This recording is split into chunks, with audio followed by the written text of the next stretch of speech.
time is it? Michael, what time is it? What time is it, Michael? Michael, what time is it? What time is it, Michael? Michael, what time is it? Hammer time? No. Where are you? What are you doing? What are you talking into? What am I doing? Oh, it's time for. It's time for Don Matrick. The Ray. Yes, the Ray Select podcast. There you go. I just wanted somebody else to say it first. I was thinking of the Don Matrick Memorial podcast, but that hasn't been a thing in a long time. Yeah, you guys remember Don Matrick, the guy who said that if you don't want to be always online, they have a console for that. It's called the Xbox 360. Yeah. And Microsoft felt that shit for years. Yeah, it's pretty bad. Yep. Welcome back, everybody, to the Rage Select podcast right here on Rage Select. I'm Jeff. I'm Mike. It's that time again. It's Sunday. It's another podcast. I'm really sad, Michael. Why? Because you know how at the beginning of the podcast I like to talk about the stuff that happened? Well, yesterday, as of us recording this, they were supposed to launch the frickin' SpaceX Dragon crewed mission to the International Space Station, and it was too cloudy. It was just weather. It was too cloudy in Florida, and I was like, God damn it, just wait a little bit longer. And then I was like, no, they can't do that because then the sun goes down. And you can't just like wait. You need to go when it's time to go, or put it off to another day. But by the time this comes up, hopefully, really hopefully, fingers crossed, it will have already happened because it's supposed to happen on Saturday. And I'm going to be watching that shit. I'm just going to be sitting here. You know what? I'm going to play Kerbal Space Program and watch the launch of the Dragons. So. It would be funny if it explodes on the TV, but not on Kerbal. And you're like, I'm better than them. You know what? I was thinking before we started this about how I wanted to talk about the fact that I was watching the live stream, and I was gonna be like, oh man, it was so great. And then I just remembered. You remember there was that one cold open on Glow where, or what's her face, Alison Brie or whatever, was like talking a lot of shit about the Challenger, and it was like, ooh, damn. Yeah. So yeah, everybody's gonna be good. Those motherfuckers, I watched them talk for like 4 hours about the number of safety things they have in that thing. Because this is the first time that America's put a crewed person into space in 9 years, since they actually retired the space shuttle. 9 years ago, they retired the space shuttle. They did their last flight, and then they wanted to transition over because. And I'm not going too far out on this limb, so just nobody come out on this limb with me. It's very unsteady. It might break. But like we decided that we didn't want to fucking deal with space anymore. Oh, okay. So we decided to stop, and they were like, well, let's let private companies do it because the crew lifter that they're sending up is going up with 2 astronauts, and that's a NASA mission. But if everything works, then they're going to open it up to SpaceX to basically have commercial flights. Oh, okay. So the first thing is that there'll be 2 people a year allowed to basically buy a ticket on a rocket and go to the space station for a day and then come back. And so I'm going to be saving money for the rest of my fucking life. And by the time I have enough, I will be too old and frail to go on the goddamn space shuttle. And or on the rocket, and it's gonna make me sad and mad. But no, you'll make it on there, and then you'll just die like halfway through the whole thing. I'm gonna pull a Saints Row. I'm just gonna hang on to the outside. It's gonna be fine. I'm gonna play Aerosmith, and then hang on to the outside of the rocket, and just go up. And it's gonna be great. It's gonna be fantastic. Yeah, just get a scuba gear. It'll be fine. You'll survive space. I like they had a whole hour on the presentation when they were getting ready to launch. When they were like, "So why did you guys make the spacesuits look cool?" And they were like. And they actually had a really good answer where they were like, well, you know, when we were kids and we saw astronauts in spacesuits, we were like, damn, that's fucking cool. And then, like, as time has gone on, like, the old big puffy spacesuits have become very, like, retro, right? So now they've got these kind of, like, fucking Galaxy Quest Star Trek looking suits that are still functional. And they're not for, like, going outside. They're mostly just to, like, flame retardant, and they've got some pressure in them, but not like they're at the big ones. And they were like, we wanted to make them like this so that when kids watch this, they're like, shit, I want to do that. That looks so cool. And I'm like, you know what? I think you guys are onto something there. That's a good point, actually. Because we should be going into the space more often because I want to go there, God damn it. And the only way we're going to go there is if a normal schmuck like me can get into space. There's a long process of sending a bunch of yahoos into space until just anybody can buy a freaking ticket. And that's what I'm going to do. I'm going to buy a ticket to space. Just send it like The Simpsons, where they send up a normal Joe. Because you know what? You know what's going to happen if I don't do it? I want to be the first. I don't even really care about this. I just want to go to space, but I would like to be like the first YouTuber in space. I'll bring my Switch, right? Because that's portable. Play Animal Crossing on the International Space Station and show everybody back on Earth and be like, "Look at me! take that, PewDiePie. But we all know that like one of those guys, like Markiplier or fucking Matt Pat or one of those like zillionaire YouTubers is going to be the one that gets. It's going to be. They'll probably just ask them. It's going to be somebody from TikTok. It's going to be some fucking TikTok teenager that ends up with $1 gajillion for reasons that I do not understand going to space. And I'm going to be like, no. I could definitely see that happening. So the closest I am going to get to space is watching the Clone Wars TV show that I watched last week. And I finally watched all season 4 of Clone Wars. Oh, yeah. It was good. It was all right. It was real basic. Like I was telling you before that like the story structure was like, here's a bunch of clone guys and they've got to go on a mission. But here's some new clone guys. Are they going to get along? There might be some friction between the old clone guys and the new clone guys. And it's like, oh no, what'll happen? And then it's like, oh no, Ahsoka Tano is trying to hide out. She doesn't want to be a Jedi anymore. And so she meets these sisters and like, they're scrappy people trying to make their way in the world, and one of them's a little shady, and the other one's like idealistic, and like, will they find out she's a Jedi, and what shenanigans are they going to get into? And I'm like, yeah, okay, I know exactly where the story's going, but it's still fine to watch it. Like we can watch stories that we've seen before. I do think that I definitely think that if I'd watched all the other seasons, I would have been more. Was it season 4, or season 6? I don't even remember. Whatever, the last season.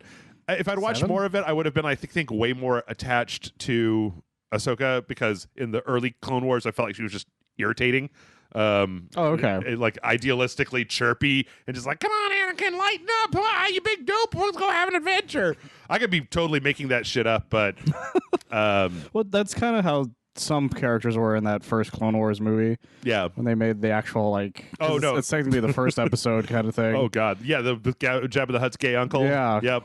That one's so weird. It was really fucking weird. It's a really bad proof of concept for Star Wars. That was the thing that kept me from even looking at that show for a long time. It took like 5 years of people just insisting, no, I swear to God, it's better. And I was like, I saw the gay uncle, all right. I don't have anything against gay uncles, but it was just a very strange, like Truman Capote the Hutt. Like, it was fucking weird. It was really weird. The entire plot of it was strange. Everyone looked like a wooden puppet. They still did technically. Yeah. Just that you had to get past it to really get into the show. Yeah. Kind of thing. But you know what is interesting? Because I think that like if you've watched episode 3, if you watch the prequel trilogy, you're not going to know especially who Ahsoka is, but you're going to know who everybody else is. I mean, Mace Windu, General Penis Head, Commander Cody, you're going to know these guys. You're going to know what a clone trooper is, so you can suss out the rest. Yeah, for the most part. I mean, like if you have Disney Plus, like fucking what else are you doing? I'm starting to run out. Of stuff to watch. Oh, okay. I'm going to start diving into the big back catalog. I threatened you yesterday that I was going to start watching Supernatural, but I don't think I'm that far gone just yet. Yeah, so. That's a lot of show. They're barely finally going to finish that show at the end of this year. It's still going? I thought it was over. It's going to be over. Is the last episode just going to be like one of those Zoom shows where they're all just like, well, Dwayne, what's the guy's name? Dean? Dean. Dean, yeah. Dean and Sam. Yep. They all live in this area, technically. Well, we're going to have to solve our last Supernatural over this Skype call. I'm going to use Skype magic to fuck the devil. I don't know what's going on in that show. Catch this ghost with the screenshot. Catch a ghost. Yeah. Or whatever. Well, I watched Supernatural up to a point, but yeah. Not to belabor the point too much, but what have you been up to recently? Besides the Mortal Kombat not Annihilation, but the Mortal Kombat Aftermath DLC. Yes. Because I used the shit out of Robocop. Like, guys, Robocop is really good in that game. I used him so much in a single day that he became one of my most used characters. There you go. Within like less than 24 hours. Nice. Yeah, I've been doing that. I finished the Wonderful 101, and so I'm going to try to play it again. Jump into it right away. Oh, okay. As much as I want to. Mm-hmm. I really wish that they had an option, because one of the Kickstarter option things, I can't remember what they're called, stretch goals. Yeah. One of the stretch goals was that they were going to make an orchestrated version of 3 of the songs in the game, okay, and then put them in the game, and they did, and they're fine, but they're not as loud as the rest of the soundtrack to the game is. Has it like mixed improperly? I don't know if it's mixed improperly. It's just like some of the way the certain instruments aren't used the way they were in the original versions of them. Weird. Like there's a lot of like loud horns in the other one, in the original one, and then they replace them with different instruments in the other one. Like for instance, there's this one point in one of the songs where it's like definitely a horn, but now it's like a triangle, a little ting triangle kind of thing. Okay. And it works though, but it's just like weird, at least in my opinion. And I hope they like update it to where you can switch it back, because that would be great. Other than that, still been watching What We Do in the Shadows. Sure. Which this last one was fucking crazy. And I also rewatched Justice League on HBO Max, because HBO Max came out yesterday or the day before that. You getting ready for the Snyder Cut, huh? Yeah, I guess I am at this point. But yeah, it's weird. A year early. Yeah, it's weird because the DC stuff, because HBO Max has a bunch of different stuff on it. It's got a Turner Classic Movie section, a Cartoon Network section, Looney Tunes section, and it has a DC section. The DC section's really weird because it's like 90% Batman movies as it is. That's just like what DC has put out. They're missing all the other DC animated stuff they've done, other than like a handful of Batman ones. Oh, It has none of the Superman movies. It's got Supergirl though, the movie. Which is weird. The weird one where they fight over the boy? When they fight the witches or and whatever. The creepy old guy is like thrown down in that hole or whatever. I think so. Gives that little spinny thing that makes dragonflies. Yes. Okay. But yeah, that's in there. Great. But and the Batwoman show's in there, but none of the other ones are in there because I guess they're on Netflix. Should all this shit be on DC's streaming platform? Well, they are. It's just that like they took a chunk of that stuff and threw it onto HBO, but only like a chunk of it. Like it doesn't have Harley Quinn. It's got Doom Patrol on it, but it doesn't have like Young Justice or any of those things on there. Dude, fuck that. Like, okay, UNOGS.com and Nord.VPN, and you can find Netflix that has this shit on it, like, in another country, and just go watch really it. Weird. I hate this fragmentation because I didn't really like it when it was Netflix and Hulu, and now it's like, I'm about to cancel Disney Plus. There's so many things. If Disney Plus wasn't, as soon as Disney Plus has Hamilton on it, I'm going to record a copy of Hamilton off of my legally purchased Disney Plus or buy the Blu-ray or whatever the fuck it is, and then I'm going to cancel that bitch because I'm like, I need to watch the new Star Wars movies over again, and I'm like, no, I don't want to. If the last Star Wars movie hadn't been garbage, I might have been interested in keeping it. That's but, true. Yeah, they've recently released the thing for The Simpsons. So everything's not everything, but all the 4x3 episodes can now be in 4x3 again. Yeah. So that's nice, but it's like a Switch, so you could still watch it in widescreen if you wanted to. It's fucking strange. It's the things people are putting their time into. I'm just like, put it in 4x3 and just fucking go on with your life. Streaming services are weird. Yeah. Well, speaking of weird. It is not weird that we got a big content dump for The Last of Us 2 because it's going to be out in like 2 weeks. That's pretty soon. It's pretty soon. 2 or 3 weeks. Two or 3 weeks, something like that. So yeah, they had a Sony State of Play. Actually, it's kind of shit because what was it like? 2 weeks ago, we'd Ghost of Tsushima. Yeah, a week or two ago. Yeah. So they put out a big State of Play, and what's actually interesting is, remember last week we also had a trailer for The Last of Us 2 that had a lot of information in it, and then a lot of that information is kind of paralleled in this trailer, which is a little strange. So I could say that I really, really dig like what they've done here. Like, there's too much to just go over. It's a 20-minute thing. You can go watch it. Yeah. But like, they've added a lot more to the stealth. They've added a lot more to the traversal, the jump button. There's like, you can throw down like ropes. You can sneak past stuff. They actually made a really good point, a point of specifically saying that if you get seen, you can run away, break stealth, reestablish stealth, and then go back. Oh, okay. Which I'm like, oh, good. You learned from Uncharted 4, where once you broke stealth, it was fucking over. Yeah, everybody knew exactly where you were. Yeah. There's a lot of other stuff in here. I don't really remember much about I don't remember enough about the mechanics of the original Last of Us to really say. I remember there was stealth and there was like melee and stuff. It seems like they've just kind of expanded on a lot of that and made it more sophisticated. They have a kind of a whole gameplay section towards the end of this where they just kind of show like 20 minutes of gameplay of Ellie kind of walking through this place. It's funny because I love the stealth part, and like the stealth part in The Last of Us was really good too. I just, as I was saying to you before we started, I'm just not super. I mean, like the more that this goes on, the more I'm thinking like this story has nothing to do with the actual apocalypse, right? No. The story of Last of Us 1 was like, this girl is the key to solving the apocalypse. And that was what that game was all about. Joel has to get Ellie to the Fireflies so they can stop the apocalypse. If you haven't played The Last of Us 1, the fact that there's a Last of Us 2 and what I just said means that something happened at the end of that game. Something crazy happened.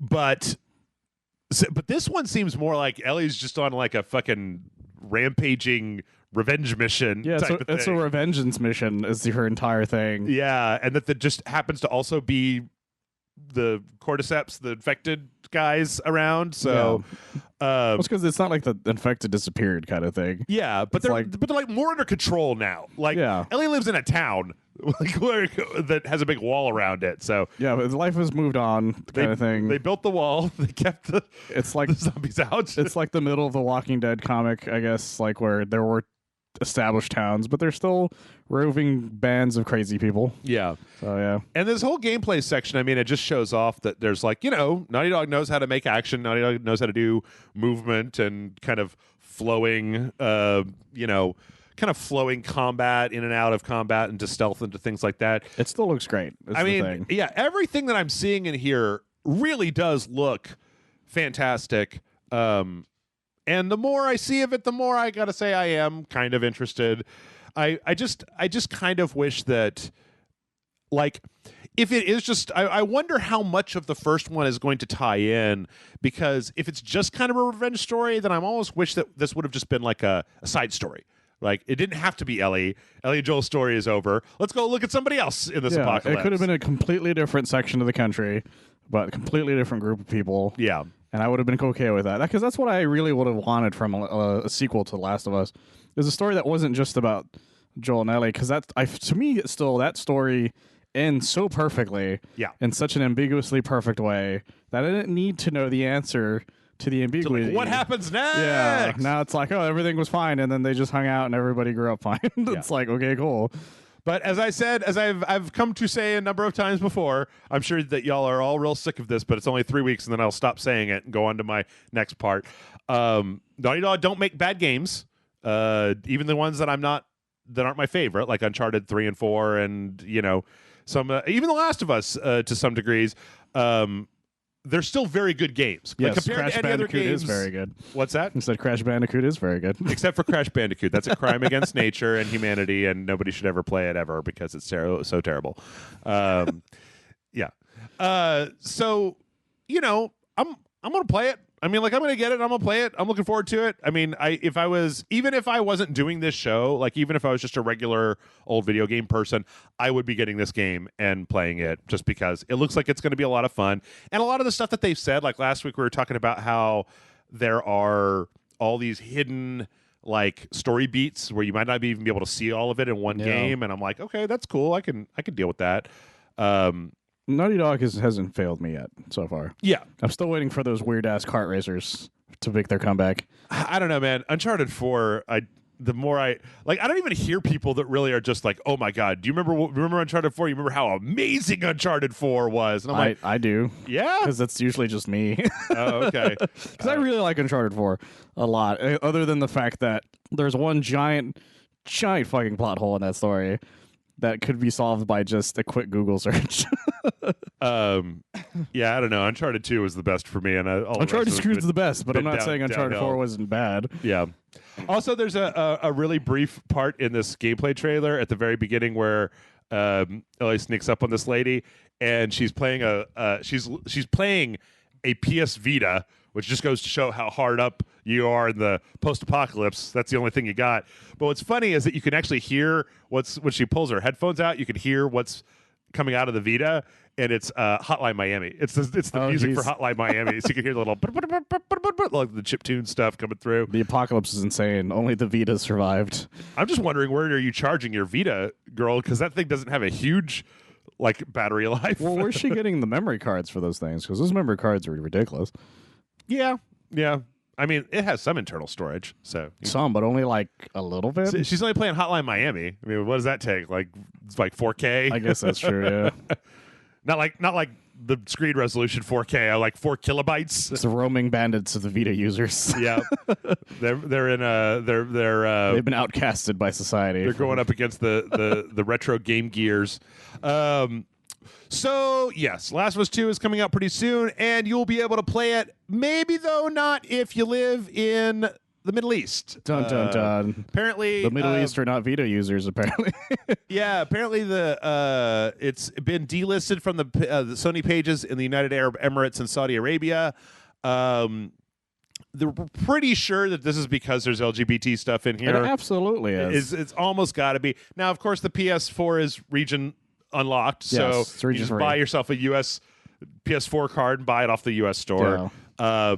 But it is kind of like, I just want everybody to keep in mind, sometimes I feel like nobody probably that listens to this podcast, but I feel like a lot of times on the internet, people are just like, my video game rights are being taken away. And it's like, you could live in a country that was just like, you can't play that game. Yeah, right. There are very few games that you could just straight up not play. I mean, I know there are some because I do have.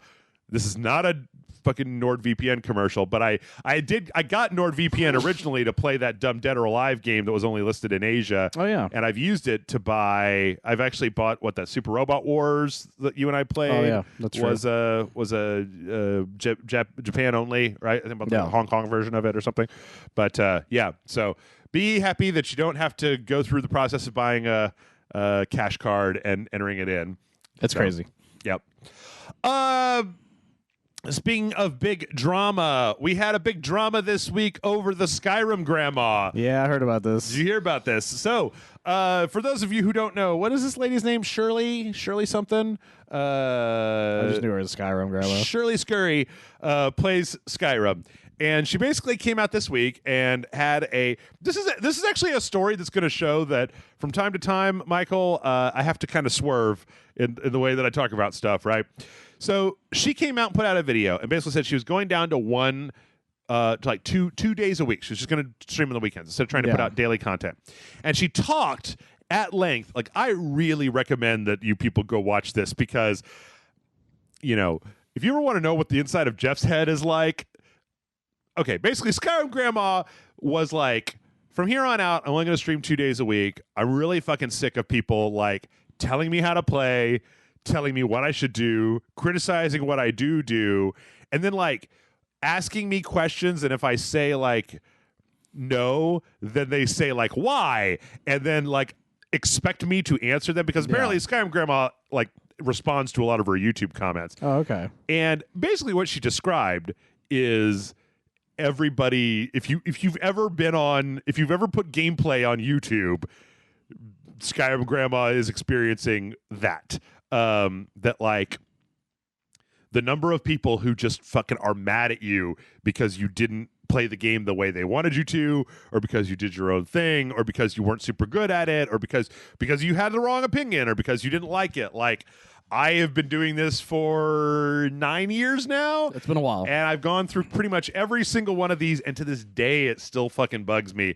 And people are just like, I can't believe you missed the chest at 4, blah, blah, blah, blah, blah. Somebody wrote in, apparently, that at the end of God of War... Somebody on my Discord wrote that at the end of God of War, like, if you just go back to the house, you get the cutscene with Thor... And then they were just like, I expected better of you. And it's just like, man, come on, fuck off. Like, right? Like, we didn't do it. What do you want? You want like a 5-minute video where I put it on there? Like, all I remember at the time was that it said that you had to do a lot of the other stuff in order to get that to work. Apparently that was not the case. I was wrong. Apologies, right? Like, I didn't know. It wasn't malicious. So anyway, not to make this about me, Skyrim Grandma.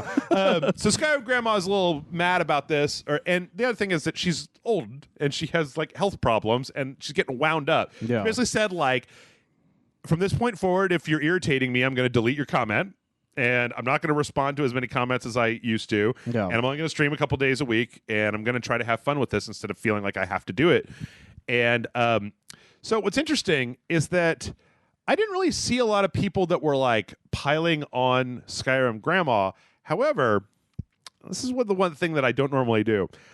When I looked this story up, like every single outlet was reporting this as like, hordes of internet trolls destroy the sanity of internet Skyrim Grandma. Can you believe these hooligans that all just jumped on and put penises in her comments? And, like the thing is that I actually use VG 24/7 as the place that I go to look up a lot of news because they do a pretty good job of just kind of being like a Reuters of news. Yeah. But they actually had this tweet and they said YouTube Skyrim Grandma announces she is scaling scaling back streams for the sake of her health after receiving onslaught of patronizing comments.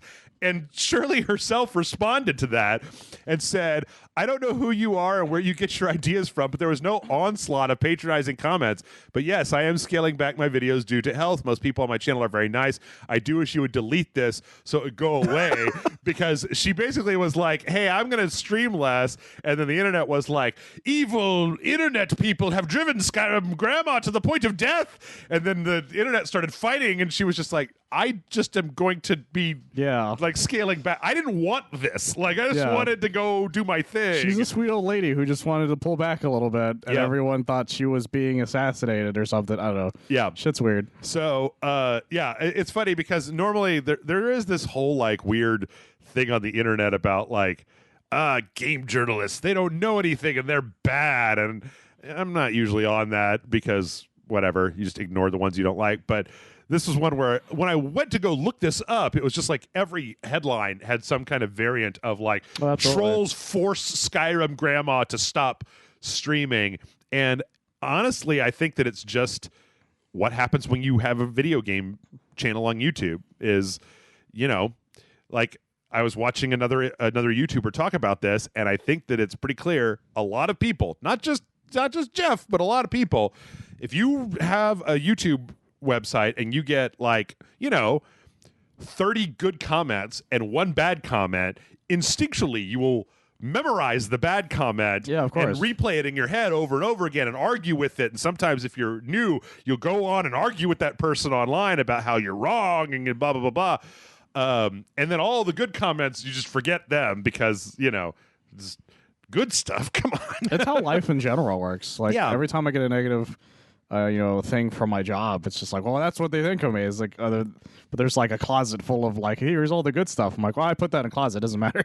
Doesn't care. Doesn't count. Yeah, if you have like 3 good weeks at work and then like one really shitty day and you're just like, fuck, this job is the worst. And I'm bad at this. They're gonna fire me. Sure. Because we tend to internalize negative stuff faster and harder than positive stuff. I mean, you know, how many really awesome sandwiches do you remember eating in your life as opposed to like, I don't know, eating something really gross? Yeah. The Brood Witch. The Brood Witch. Oh my God. So yeah, that's what happened with Skyrim Grandma. Everybody go to Skyrim Grandma's channel and just be like, thumbs up, Skyrim Grandma. Or I think you're neat. Just watch her play Skyrim. You know, just do that. Like, there's no need to get in like a battle. You know. And I don't know what platform she's playing Skyrim on, but if she's playing it on Xbox, then she might be getting an upgrade when the Series X comes out, because we just learned that apparently the Series X is going to integrate a bunch of stuff for its backwards compatibility, including quick resume, which they've shown before, where you can actually just like flip between games, like just if they're loaded. You can have up to 3 games that are loaded that you can literally just like boop, boop, boop, like in a second cut between, and that'll even work if you power your system down and then you power it back up. It'll like just whoop back from suspend. It's basically a super fast suspend feature, and that's going to work on all the stuff that goes backwards. There's also, they've talked about getting HDR lighting support added into backwards compatibility, so it's possible original Xbox, Xbox One, original Xbox 360, and maybe some Xbox One games might be getting essentially HDR in them. That's crazy. To make them look better. Also, it's entirely possible, from what they said, that they're going to be able to double the frame rate for old games, especially for the original Xbox games. So, like, if you have an original Xbox game that ran at 60 frames per second, on an Xbox Series X, it'll run at 120 frames per second. That's crazy as fuck. Which, like, I don't even think my TV will run at 120 hertz. Like, no, not a lot of TVs or anything don't really run at that speed. I mean, you know, like a PC gaming monitor maybe, but those are the really expensive ones. Yeah. In any case, so yeah, there definitely seems to be like I still think that if you're into backwards compatibility, like right now, the Xbox has the better backwards compatibility lock, right? Yeah. PlayStation Now is not as good. It's really true. It's very true. So, yeah. Let's see. And if you want to try some of those games out, you can maybe look at getting the next Xbox Games with Gold, which I don't normally report on, but there's not a lot of news this week, so I'm going to do it. That happens. So Games with Gold for games with gold for June are going to be the Xbox version of Destroy All Humans, the Xbox 360 version of Sine Mora, the shmup with like the kind of animal characters, which I hear is really good, but I've never managed to get past like level 2. So yeah, I've never really played it. And then the Xbox One games. The Xbox One games are actually a little bit like meh. Coffee Talk, which I played. Oh yeah, here on the channel. Where it was, I think it was John and I played it. Yeah, I think so. Where it's like you're just a barista in this weird like Shadowrun Orc City. Yeah. And then Shantae and the Pirate's Curse, which is I mean like, yeah, it's pretty good. It's just like those are two real indie games. And like that's a good selection, and I always think that these are good services to have.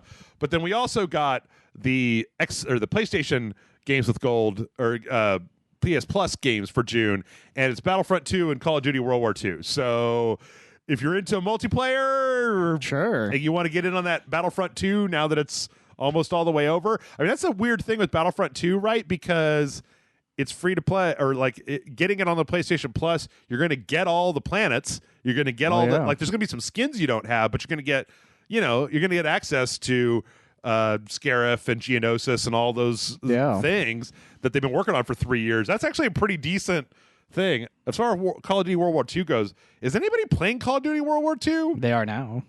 It's free. Yeah, I guess, but that's like, usually why they end up doing these. So is the big one, the Battle Royale. God, what the fuck is it called? Battlezone? Warzone. Yeah. Call of Duty Warzone is free. So, and I would figure that the people that wanted to play like classic competitive would be playing Modern Warfare. I don't know. It's weird. I wonder how many people are playing World War II. Because that's like 2 years old, right? Last year was Modern Warfare. One was the Modern Warfare. And then was World War II before that. It was Black Ops 4 before that. Yes. And then it was... Actually... Was it Black Ops? What was before Black Ops 4? Advanced Warfare. Was that the Infinite Warfare? I don't even know. I don't keep up with Call of Duty enough to know the order they came out in. Black Ops 4. Or was it World War II Black Ops 4? It might have been World War II and then Black Ops 4 and then Modern Warfare. God, if that's the case, no, it can't be that, right? They can put like a 3-year-old multiplayer game on... They do shit like that. Battlefront 2 is that old. Well, I guess that's true. Let's see. I gotta know. Here, let's try a little Google search. Call of Duty World War II came out in 2017. So, yes. No. 2019 was... This is really compelling. I know that everyone's listening to this. 2019. I was trying to figure this out. Was Modern Warfare. 2018 was Black Ops 4. 2017 was World War II. Yeah, so it's Modern Warfare Remastered, Infinite Warfare, World War II, Black Ops 4, and then Modern Warfare. All right. Well, there you go. And I guess the mobile one if you want to count that one. Yeah. So, that's what's coming PlayStation Plus. What else is coming from PlayStation is over at Bloomberg, where Jason Schreier went. Schreier's basically said that as early as maybe next week, we might be getting a PS5 like announcement. Apparently, they are right on the cusp of doing like a big reveal of the hardware, because I think the thing is that they're getting ready to send it to start production. And once that happens, like, you're not going to be able to keep at least images of it, and leaks are going to happen. Yeah, right? Somebody's going to see it, get a look at it. So probably very soon, like within the next week or two, we're going to get a full rundown from Sony on that, which means it's been a pretty good like couple of months for Sony between Ghost of Tsushima and Last of Us, and then PS5. They're getting a lot of traction online. I don't know. Microsoft is. Their briefings are weird. They're not quite the same. I don't know. Well, they're like, Xbox really wants people to know them first, so a lot of it feels like they're rushing their announcement stuff. Yeah, which is what I feel like people were so annoyed about the game stuff. Yeah, because they were expecting this huge spectacle, only to be like, well, look at these very not generic, but like okay looking games. Yeah, and Assassin's Creed, I guess, kind of thing. I guess people just really, really, really wanted to see like somebody walk around like with a stick, like push a stick and move a guy in a direction. Well, and hit a button to jump. Well, they want to see the next gen. Yeah, they want to look at something to be like, that's definitely next gen, and it's going to make my console win the thing or whatever that doesn't exist anymore. Kind of the console war that doesn't exist anymore. Crazy shit like that. Yeah, I don't think it's relevant. It's not. I mean, like the thing is that remember the last E3, how there was a lot of, and even I complained about how in the last E3 there was very little gameplay, like walking around videos. It was a lot of like trailers and put together stuff. And they love doing that though. Yeah. Xbox loves being like, look at this thing that's going to come out. I think everybody did that last E3. That there was not a lot of gameplay. No, I mean just in general, because even some of the stuff they've done prior to that is a lot of look at this thing that's going to come out, and then we don't hear anything about it for a long time. I honestly, if I could just take a minute, gentle listener, I think we all need to temper our expectations for this next console generation because I don't think it's going to be what you think it is. No. Like, I really don't think it's going to be, like, I don't think the graphical leap between a PS3 game and a PS4 game is going to be the graphical leap you're going to see between the PS4 and the PS5. I think it's going to look better, don't get me wrong, but, like, I mean, you really need to look into, like, ray tracing and lighting maps and things like that because I just don't think that... Let me put it this way. If the PS5 was going to be leaps and bounds, so many leaps and bounds better than the PS4, I feel like we would have seen it on the PC already. Because PCs can already output like quintuple the polygons and frames and shit, right? Well, that's what people were saying about when the 360 was out. They're like, well, when the PS4 came out, they're like, I could already make my game look like that on a PC, right? Kind of thing. And well, most of the demos, for time immemorial, demos have all been running on PCs anyway. So and lately, like every time we see something, it's like, well, it looks like the way it does now on a PC. There's only so much you can do at this point. I don't know. Yeah, I think that we're going to need to. I think that there's going to be a lot of wailing and gnashing of teeth because I don't think this next console generation is going to do what you think it's going to do. No. I mean, for fuck's sake, like if you wanted your game to look that much better, at this point you would need an 8K TV, right? Yeah. Like we're kind of reaching points of fidelity where like remember like the spots on people's faces. We were just playing Mortal Kombat Aftermath, right? And like the way the faces look in Mortal Kombat Aftermath, I'm like, do you make those faces look better? I'm wondering if we have the technology to even like map enough polygons to a face to make a face look better than it does right now. Like I don't even think we would need to, because if we did, we're gonna get too close to the Uncanny Valley. Oh. No, not Shang Tsung. You don't want to get that close to Shang Tsung. No, yeah. We're going to get too close to the Uncanny Valley to the point where, like, well, I don't really want to do this anymore kind of thing. You know what? You know what I wish the next generation of consoles was? I wish that everything stayed the same, but the entire, all of the power of the next generation of consoles went into one thing. Do you want to guess what that one thing is? Shadows? No. No, I have no idea. Hair. Oh, okay.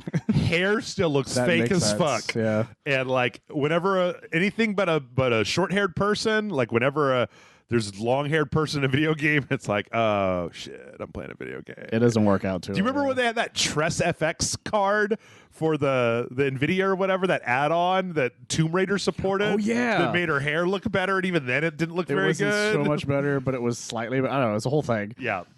Hair is difficult. I want better hair. That's all I care about. If you make everything stay the same but make the hair look like real hair, I mean put the polygons there, motherfuckers.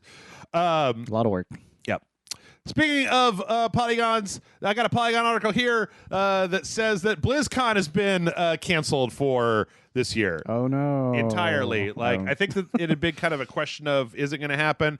But they said that they're trying to maybe do something early next year, digital only type of thing.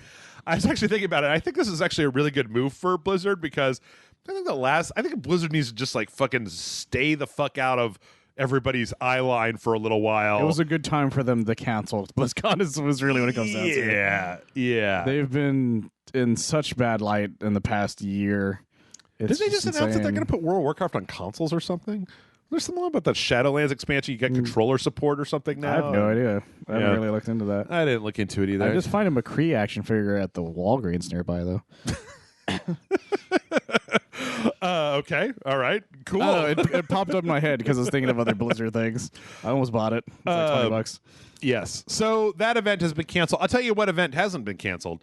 That is something I didn't even know was happening. I didn't even have enough time to watch it before we started. And it's called the Wholesome Games Direct. Huh. And it's this like indie grouping of people that put together this like 30-minute kind of a Nintendo Direct-ish type of thing where they just show trailers for nothing but like wholesome indie games. And I don't have time to go over it, but basically they have two hosts and they just show a bunch of trailers and they just announce it's like 28 indie games that are all just kind of, twee and cute and not necessarily like childish or anything. Like some of them are a little heavy, but they've all kind of got a similar, but just kind of a light aesthetic. And you know what? It's kind of cool. Like, I like that you could just...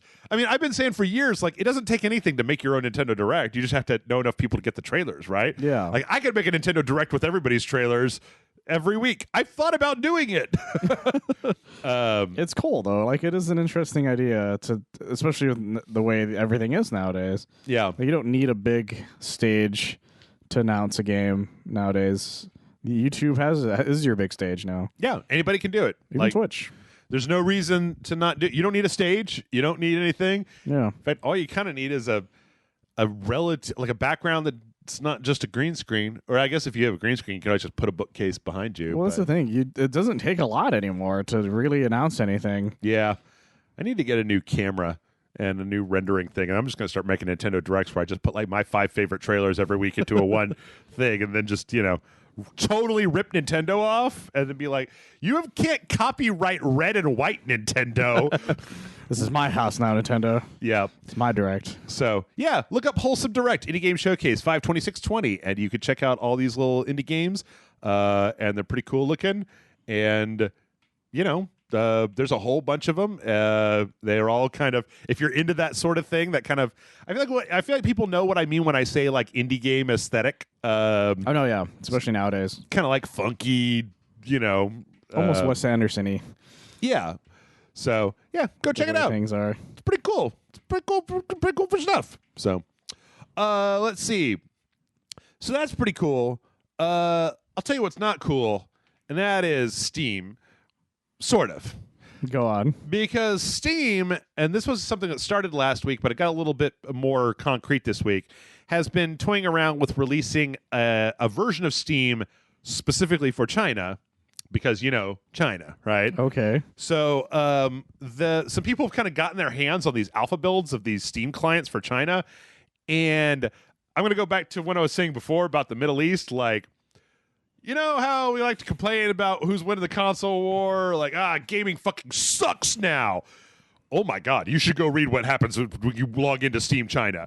Oh, okay. So first off, your username is completely obfuscated into a number letter hash so that you can't like name it Winnie the Pooh 420 bra or anything like that.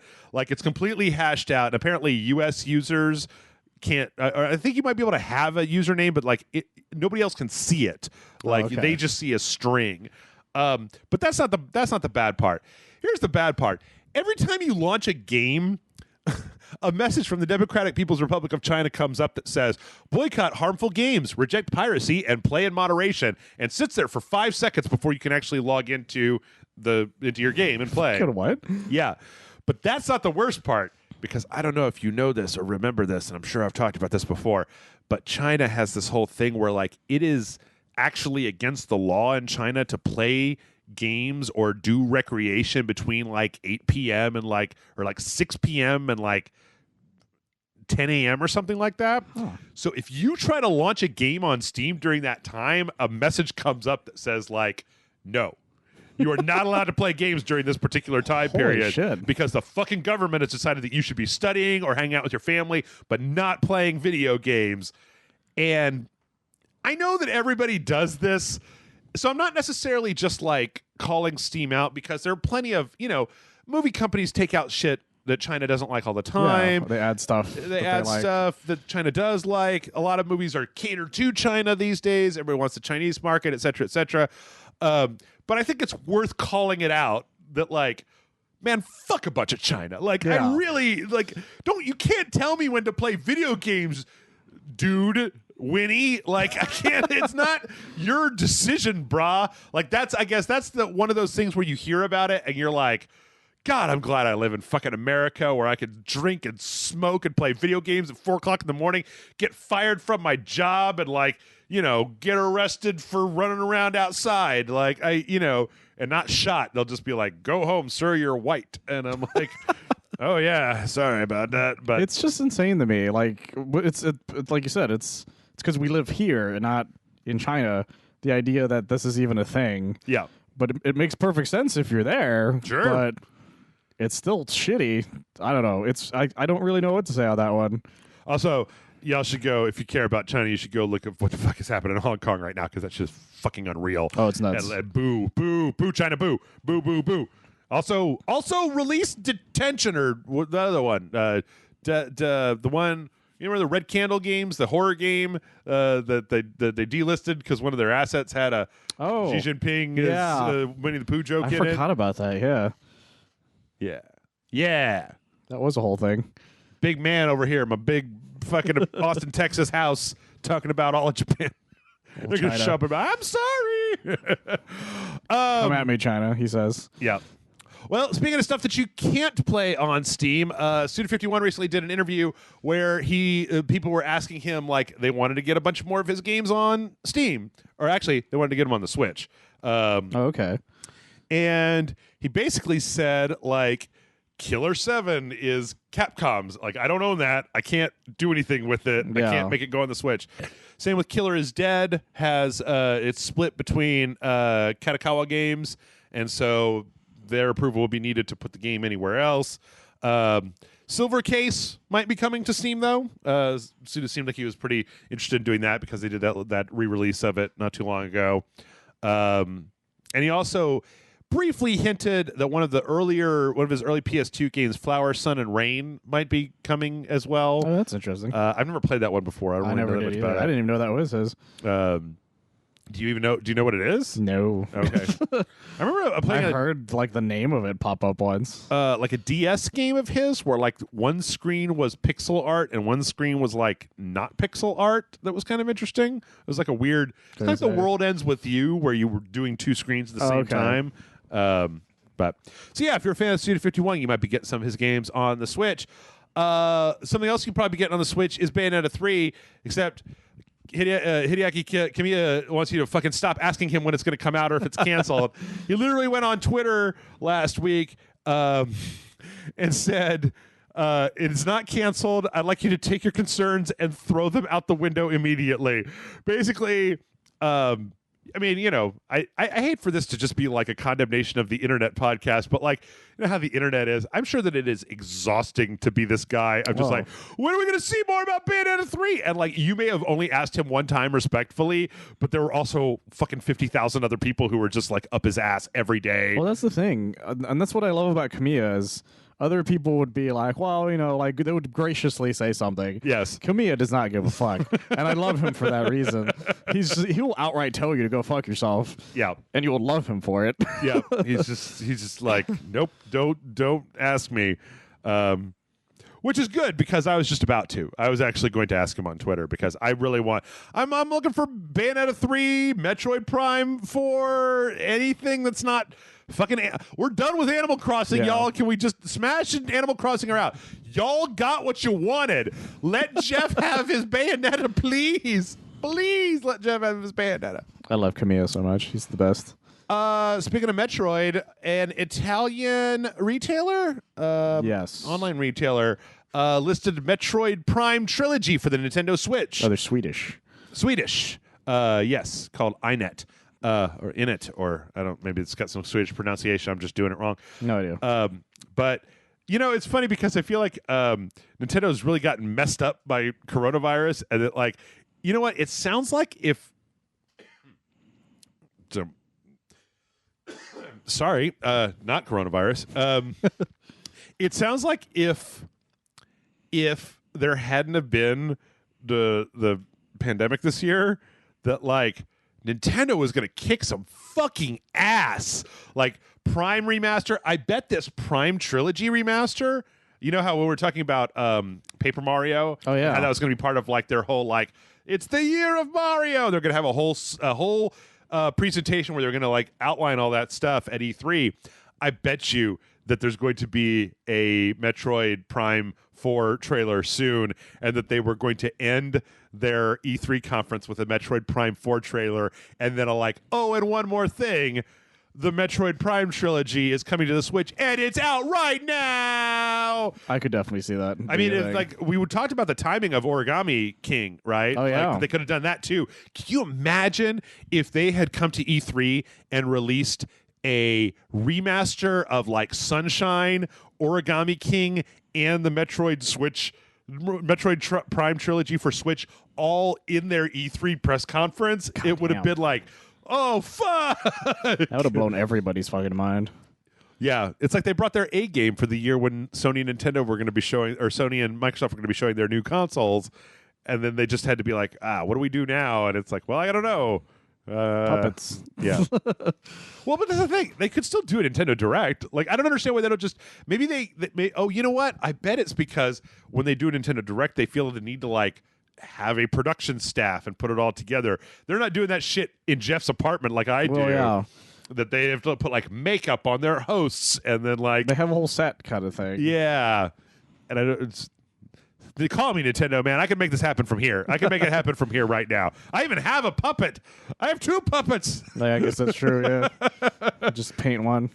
Jason Murphy puppet, you're going to become Reggie. Just letting you know. Right on. Speaking of things going to places, you remember how GeForce Now launched and it was kind of interesting and then everybody kept dropping out of it? Oh, yeah. That was the thing for a while. Yeah, and one of them, a lot of them were big companies, but one of them was the director of this game called The Long Dark that's a survival game, where he was like, GeForce put my game on their platform without asking me, and I don't want it on there. Well, this week, GeForce Now has transferred to an opt-in service instead of opt-out. When they first started, they had this kind of implicit go ahead from a bunch of people, and they put all their games on there, and then everybody was like, no. So they had to take all of them off. Yeah. So now they're basically, as of, I think it's today, very, very soon, May 31st, they're going to be removing any games that have not been positively opted into the service. Now, just to let everybody know, GeForce Now is one. It does have a pay component, but you don't buy the games. It just lets you play your Steam games on a super fast computer that's streaming through the internet. So I've always been a little curious about why people were so up in arms about it. It's not transferring the ownership. It's not doing anything, but there's actually a whole bunch of games that are no longer going to be available, including, I'm not going to read all these out, but, things like Catherine and Celeste, Guacamelee 2, Hunt Showdown, Kerbal Space Program, Shenmue 1 and 2, Sonic Mania, Sonic Forces, and Terminator Resistance. Damn. Oh jeez. That sucks. Yeah. Question mark? So it does suck. So yeah, I don't understand why everybody's so weird about this, but well, that's the thing is they make it sound like it's Netflix, but it's not. No. At all. You have to actually have these things. Yeah. So you have to have already illegally purchased a copy of this game. Doesn't make any sense. Yeah. I did it. It's you literally log on to Steam on another computer, and then you have to check your email and give it access to the Steam computer, the remote computer that you've logged on to. So that's just weird that they got so weird about that. It's really bizarre. I think it's just a lot of miscommunication more than anything. I think it's just a lot of. I think it's like what we're seeing in the streaming, where there's just a lot of companies that are looking at their own kind of Game Pass. Where can people get our game solution? And they don't want it to be anywhere else. Yeah. I think if video game companies could, they would delist their games from Steam and only sell them directly to you through their own website. Well, they absolutely would. I 100%. EA already tried it, so yeah, if they could get away with that shit, they totally would. All right, let's talk about some trailers. We got a trailer for Marvel. Well, this is a teaser. Marvel's Avengers is putting out a thing called the War Table on Wednesday, June 24th, so at the end of this upcoming month, where they're actually going to show some more stuff for Avengers, co-op gameplay, some stuff. Apparently, they put out this teaser where everybody's still working on the game at home, and it's kind of this weird Avengers Assemble Zoom call thing. It's really kind of I just don't know what the fuck with this game. I just really don't. Well, that's the thing. Every time they announce something about it, it's just the same fucking like prologue mission over and over again. Yeah. And you maybe will see a hint of something new. And then they'll be like, well, that's it, guys. I'll see you like next month. It's like, but I don't know what this game looks like even now. I really hope that when we see this, we see just like a whole mission being played. Like what people wanted to see out of Assassin's Creed Vikings, that's what I want to see from Avengers. Exactly. Like I want to just see you guys play a whole mission, and hopefully we'll be seeing that sometime later. I just want to be excited about an Avengers game. How hard is it to make me, the giant fucking comic book nerd, excited about an Avengers game? It's not that hard, but you fucked it up somehow. Well, you know what this is? You know what this game is? This game is the new Elder Scrolls Online, where it was like, if you had put this out in the middle, like if you'd put this out after the end or in the middle of phase 2 of the event of the Marvel movies, yeah. Then you could have like had content updates to add new heroes and stuff. But the fact is that like, I don't know, man. I don't want to be gross about this or anything, even though it's the website where we worship Dongacles, but like Avengers Endgame was really like the big fucking load. Like I shot the big load, and now people are like, what about new Spider-Man? I'm like, baby, you got to give me like 20 minutes, man. I can't go again right away. They're just like, what about this one? And I'm like, you don't know what that load was like, you guys. Like, I'm very like, okay, I got to start getting into like whips and chains and stuff. Like regular won't do it for me anymore. That's the thing. Endgame was the final. It was the climax of all climaxes. Yeah. And damn, were you just exhausted once it was over? Yeah. And then it was like, hey, you want an Avengers game? I'm like, yeah, you're like, no, I'm good. I've had a lot of Avengers recently. Like, I'm still excited about Spider-Man, mostly related stuff, but when it comes to like it in the MCU, yeah, I actually don't care. Yeah. But when Spider-Verse 2 comes out, I'll be all over that shit. Oh fuck yeah, yeah. In fact, if there was a Spider-Verse game, I think I would be more interested. Where it's like everybody picks a different Spider-Man, they have different powers and 100%. Stuff. Like, that sounds exciting as hell. I'm excited, and it doesn't even exist. That's how easy it is to excite me about something. Yeah, Avengers game. How badly did you fuck this up? Yeah, yeah. Christ, I don't know. I barely even remember it's coming out. It's supposed to be this year. Oh yeah, this year. Shit, I already forgot that too. Yeah. Well, speaking of things that you should be excited about, but you're not, let's talk about Silent Hill, because they're putting Silent Hill and Dead by Daylight, which is cool. They're putting in Heather and a school and Pyramid Head into Dead by Daylight, which is an asynchronous horror multiplayer game. See, this is where I get to do what you just did, where I'm like, Konami, how? I don't know. I don't know one person who's just like, man, fuck Silent Hill. I never liked it in the first place. Everybody wants a new Silent Hill game. They do. And like, it's been, the last one was that jail one on the PlayStation 3 and the Xbox 360. Oh, yeah. That Jason and I played that was like, how did you fuck up a game about a guy that used to be in jail? Like, there's all kinds of horror to do with that. There's a good what happened for that, too, actually. Yeah. And then the HDs, they put that all up. Those up too. It's just like, fuck. And also, I mean, I'm sorry. I'm going to be that guy for everybody that can't be that guy. But like I told you before we started, Pyramid Head isn't just like a monster that's in every Silent Hill game. He's like specific to Silent Hill 2, and he represents a part of what's his name's psyche. And like, he's not just like a bad guy. He's not Freddy Krueger. Yeah. He's like specific to the horror that is happening to, I keep wanting to think his name is Joel, but I don't think that's right. The guy from Silent Hill 2. In any case, the trailer looks really good. I'm sure the game will be really good. Those guys have been really good about integrating that stuff. Yeah, they're really good about that. People who aren't that good about integrating things, real world things into things and other things into things, are the people, whoever's made this Fast and Furious game, which we got a gameplay trailer for. It's really bad, guys. It looks pretty terrible. When this game comes out, which we finally got a release date, and it's like September or something, I'm gonna wait. August 7th. I'm gonna wait, and I'm gonna make Jason play this game because I know some people may remember that Fuse was the very first game that we played on Rage Select, but the very second game we played on Rage Select was a Need for Speed game.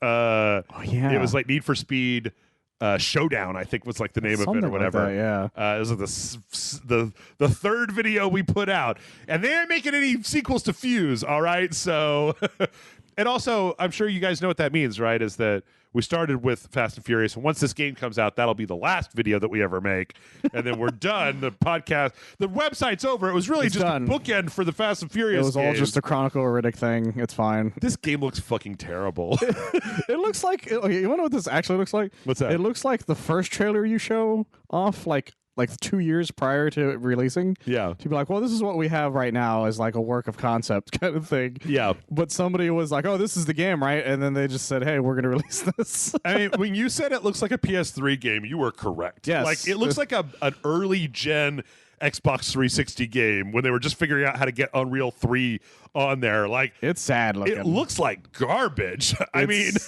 it looks so bad. also for it, like every shot is a car chasing another car. Like there's no like turning around or doing a thing. It looks like I said, it looked like Pursuit Force, where it's like you're always just chasing another car. That there's not like, I don't know, take a back road, take a side road. It's just like blast this car and then blast this car. And I don't know what to make of this game, but it looks like garbage. So It just looks really like, I don't know if it's a multiplayer game where you're switching between these cars. I think you're switching between cars. I don't know. It's just so fucking weird. In any case, because there's a HUD indicator in the bottom corner with a D-pad on it where you obviously switch between the different cars as you need to. I don't know. Maybe it'll turn out that it won't be that bad, but boy, this trailer ain't selling me on it. So, speaking of not being sold on shit, we got some. We actually got a leak for Call of Duty for Black Ops 4 showing that at one point Black Ops 4 totally had a single-player campaign. Yeah, vindication, guys. Yeah, you know, the single-player campaign that it totally doesn't have. Well, it totally used to. It's a really strange video because it's like small snippets pasted together, but a lot of them overlap each other. But yeah, this is that map that's like the big town that's actually one of the Black Ops 4 maps. So yeah, just remember, when Activision tells you no, that they're liars. Dirty fucking liars. They lied right to your face. It explains so much, though. Oh, yeah. Like all those cutscenes that if you were just making a hero shooter, you wouldn't have put any time or effort into. And like, we made up a story that made more sense while we were playing it than they did. Yep. It all involved ordering a pizza, if I remember correctly. I do not remember. Yeah, that was our version.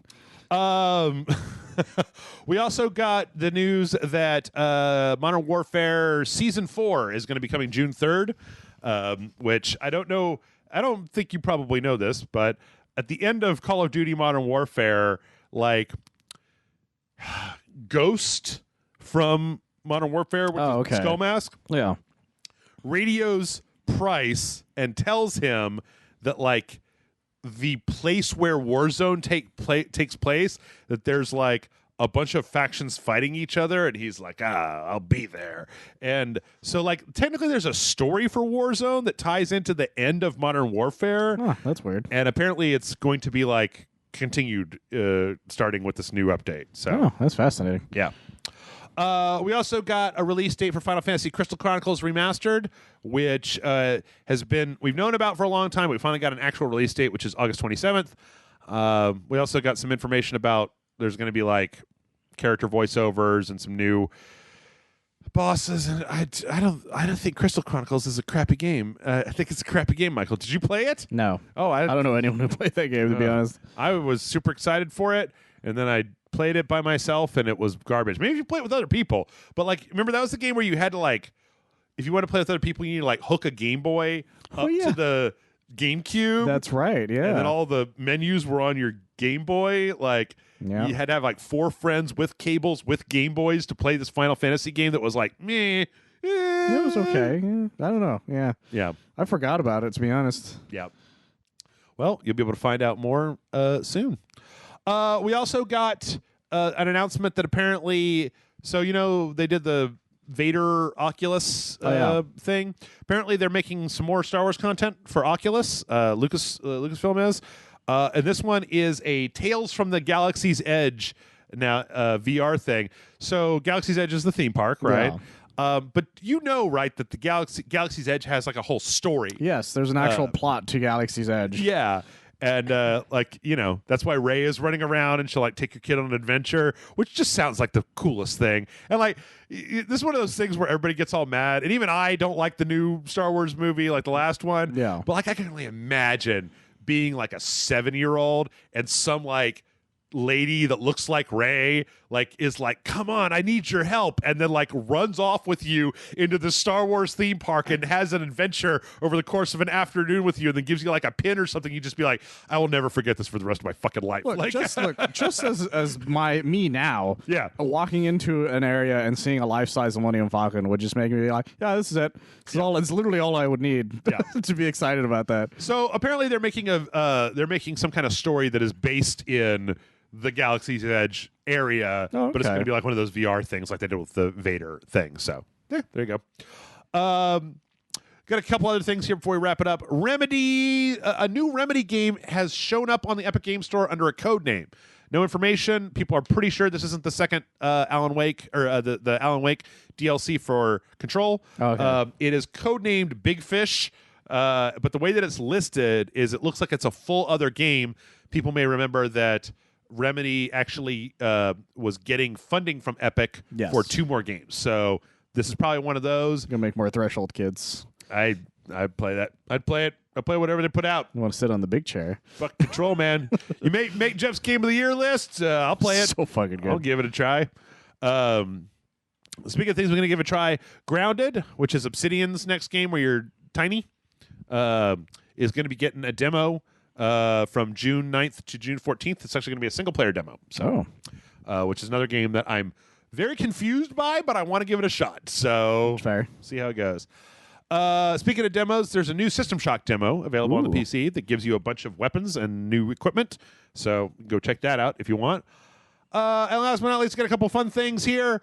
Apparently, the guy that made John Wick wants to make a My Friend Pedro TV series. I'd be okay with this. Which I don't know where My Friend Pedro goes. I mean, I know the guy like talks to a banana, and then there's a lot of like. That's really shooting. all you need. Guy talks to banana and shoots things to death. I'm good with that. He's also apparently pitching a show for Bendy and the Ink Machine, which I'm also cool with. I'm also cool with that. Yeah. So go, John Wick guy, Derek Kolstad. Go, Good go, for you, bud. do it. I hope you get some stuff. Take it to Netflix. They'll buy it. They'll buy anything. Yeah. Maybe HBO Max will get it. They'll buy anything too. Yep. More Fortnite news. Last week in Fortnite, they debuted the new trailer for Tenet. Wait, seriously? Yeah. There was a new trailer for Tenet, and it debuted in Fortnite. That's fucking weird. And now there's a story that apparently at some point later this month, they're just going to put one of Christopher Nolan's movies on the theater in Fortnite in its entirety, and you go watch it in Fortnite. That's fascinating. No news yet on what it would be. But apparently, I mean, it'll need to be PG-13, so a lot of people are thinking either Dark Knight or Inception. I have a feeling it would be Inception or something. But yeah, but I mean, we've talked about this. The Fortnite has integrated the like Party Royale mode, where you can just go in and you don't have to fight. Just hang out now. So they got to put stuff in for you to do in Party Royale mode. And apparently, if you want to watch like a 5-year-old movie on a screen in your screen, dressed as a banana, I guess, if you feel like it. Sure. Yeah. Great.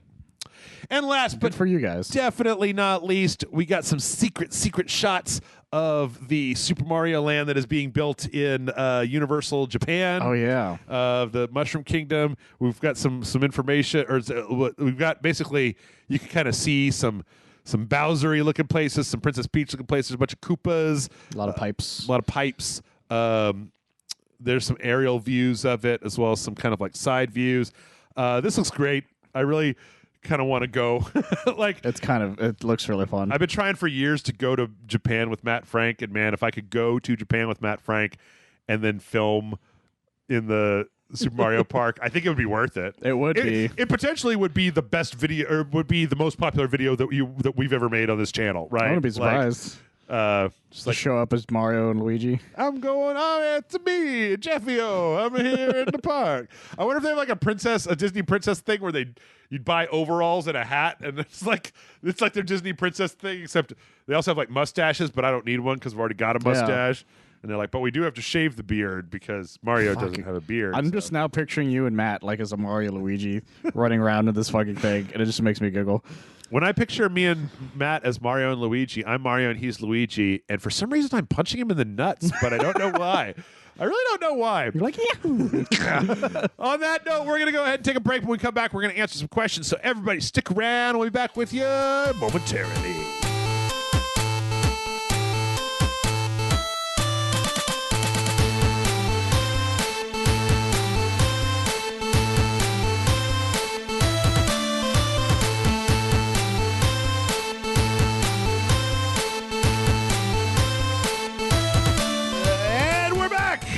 Michael, are you ready for question time? Perhaps. Okay. A maybe is better than a no. Yes, mail@rageslike.com is the email address to send your questions into. Send your questions into mail@rageslike.com. Send them all. I always need more questions. More questions. More questions. Don't send us math questions, though. I'm terrible at math. I got a calculator. I got Google. I can figure out math questions. Our first question this week comes in from Wiener Schnitzel. And Wiener Schnitzel says, no, wait, actually, that wasn't what I was going to make my first question. Okay, fine, whatever. We will do this one anyway. We've already said it. Yep. Wiener Schnitzel says, hey, Jeff and Michael, it's the middle of the night, and the third night I cannot sleep, so please excuse the weird question. Why is polenta not a thing in the U.S.? It's cheap, easy to make, delicious, and there are almost infinite ways to combine it with stuff. Also, do you know what spätzle are? There's no direct English translation for it. It's flour, egg, milk, and milk dough, which you cut into small pieces and boil. You should try it. If I had a food truck in Austin, I would sell spätzle tacos and be a rage with all the hipsters. Again, sorry for the weird question. I'm very He wrote sleep depraved. I think he meant sleep deprived, but I like sleep depraved. Sleep depraved is pretty good, yeah. I'm super sleep depraved today. Best wishes, and that is from Wiener Schnitzel. I know what spätzle is. Spätzle is if I'm not mistaken, I think spätzle is German, right? Like, yeah. I Googled it, and one of the things that pop up is literally just a series of words I don't know. Yeah. yeah. I've had spätzle before. Like, it's, the thing is that, Wiener Schnitzel, I don't know if you know this, but Austin or Texas has a big German population. It does, actually, surprisingly so. There's a bunch of places, especially up the road, what's that German community? Fredericksburg? Yes. Where they do like Oktoberfest. I've actually gone up to Fredericksburg to do like a big Oktoberfest thing where they have the big table and the beers and the schnitzel and stuff. It's very popular. Yeah, but spätzle is great. It's kind of like German macaroni, sort of. Yeah, that's what it looks like looking at it. It's like kind of like malformed macaroni, but then it usually has some kind of like some kind of sauce, some kind of flavoring to it. It's good. It's very good. I mean, it's weird because we don't have that many German restaurants in this town anymore. Not really. There used to be this big one that was down the road that my dad always liked because when he was in the Army, he went to Germany and he liked the food there because all German food is like vinegary and salty because it goes really well with beer. But there used to be a place, Michael, you might know it. On I-35, there's like a weird like hardwood deck store or something like on the access road between Parmer and Breaker. That used to be a German restaurant, like back in the old days. Restaurant? Yeah. Oh, okay. It's called Gunther's. I had my first schnitzel there. Oh. But yeah, spätzle's great. As far as polenta goes, I feel like polenta. You obviously know what polenta is. Not really. You know what polenta is? It's basically like you take cornmeal and water and milk, I think, and then you like kind of boil it and stir it around until it becomes basically like it's kind of like if you made mashed potatoes out of corn instead of. It sounds familiar now that you say it. A lot there. It basically is just this creamy. Oh, that thing. Yeah, it's like creamy. I just never knew the name of it. Yeah, it's kind of grits a little bit. Yeah, but made with corn instead of wheat. Is grits wheat? Oat? No, I don't remember. Anyway, I feel like it's kind of had a big.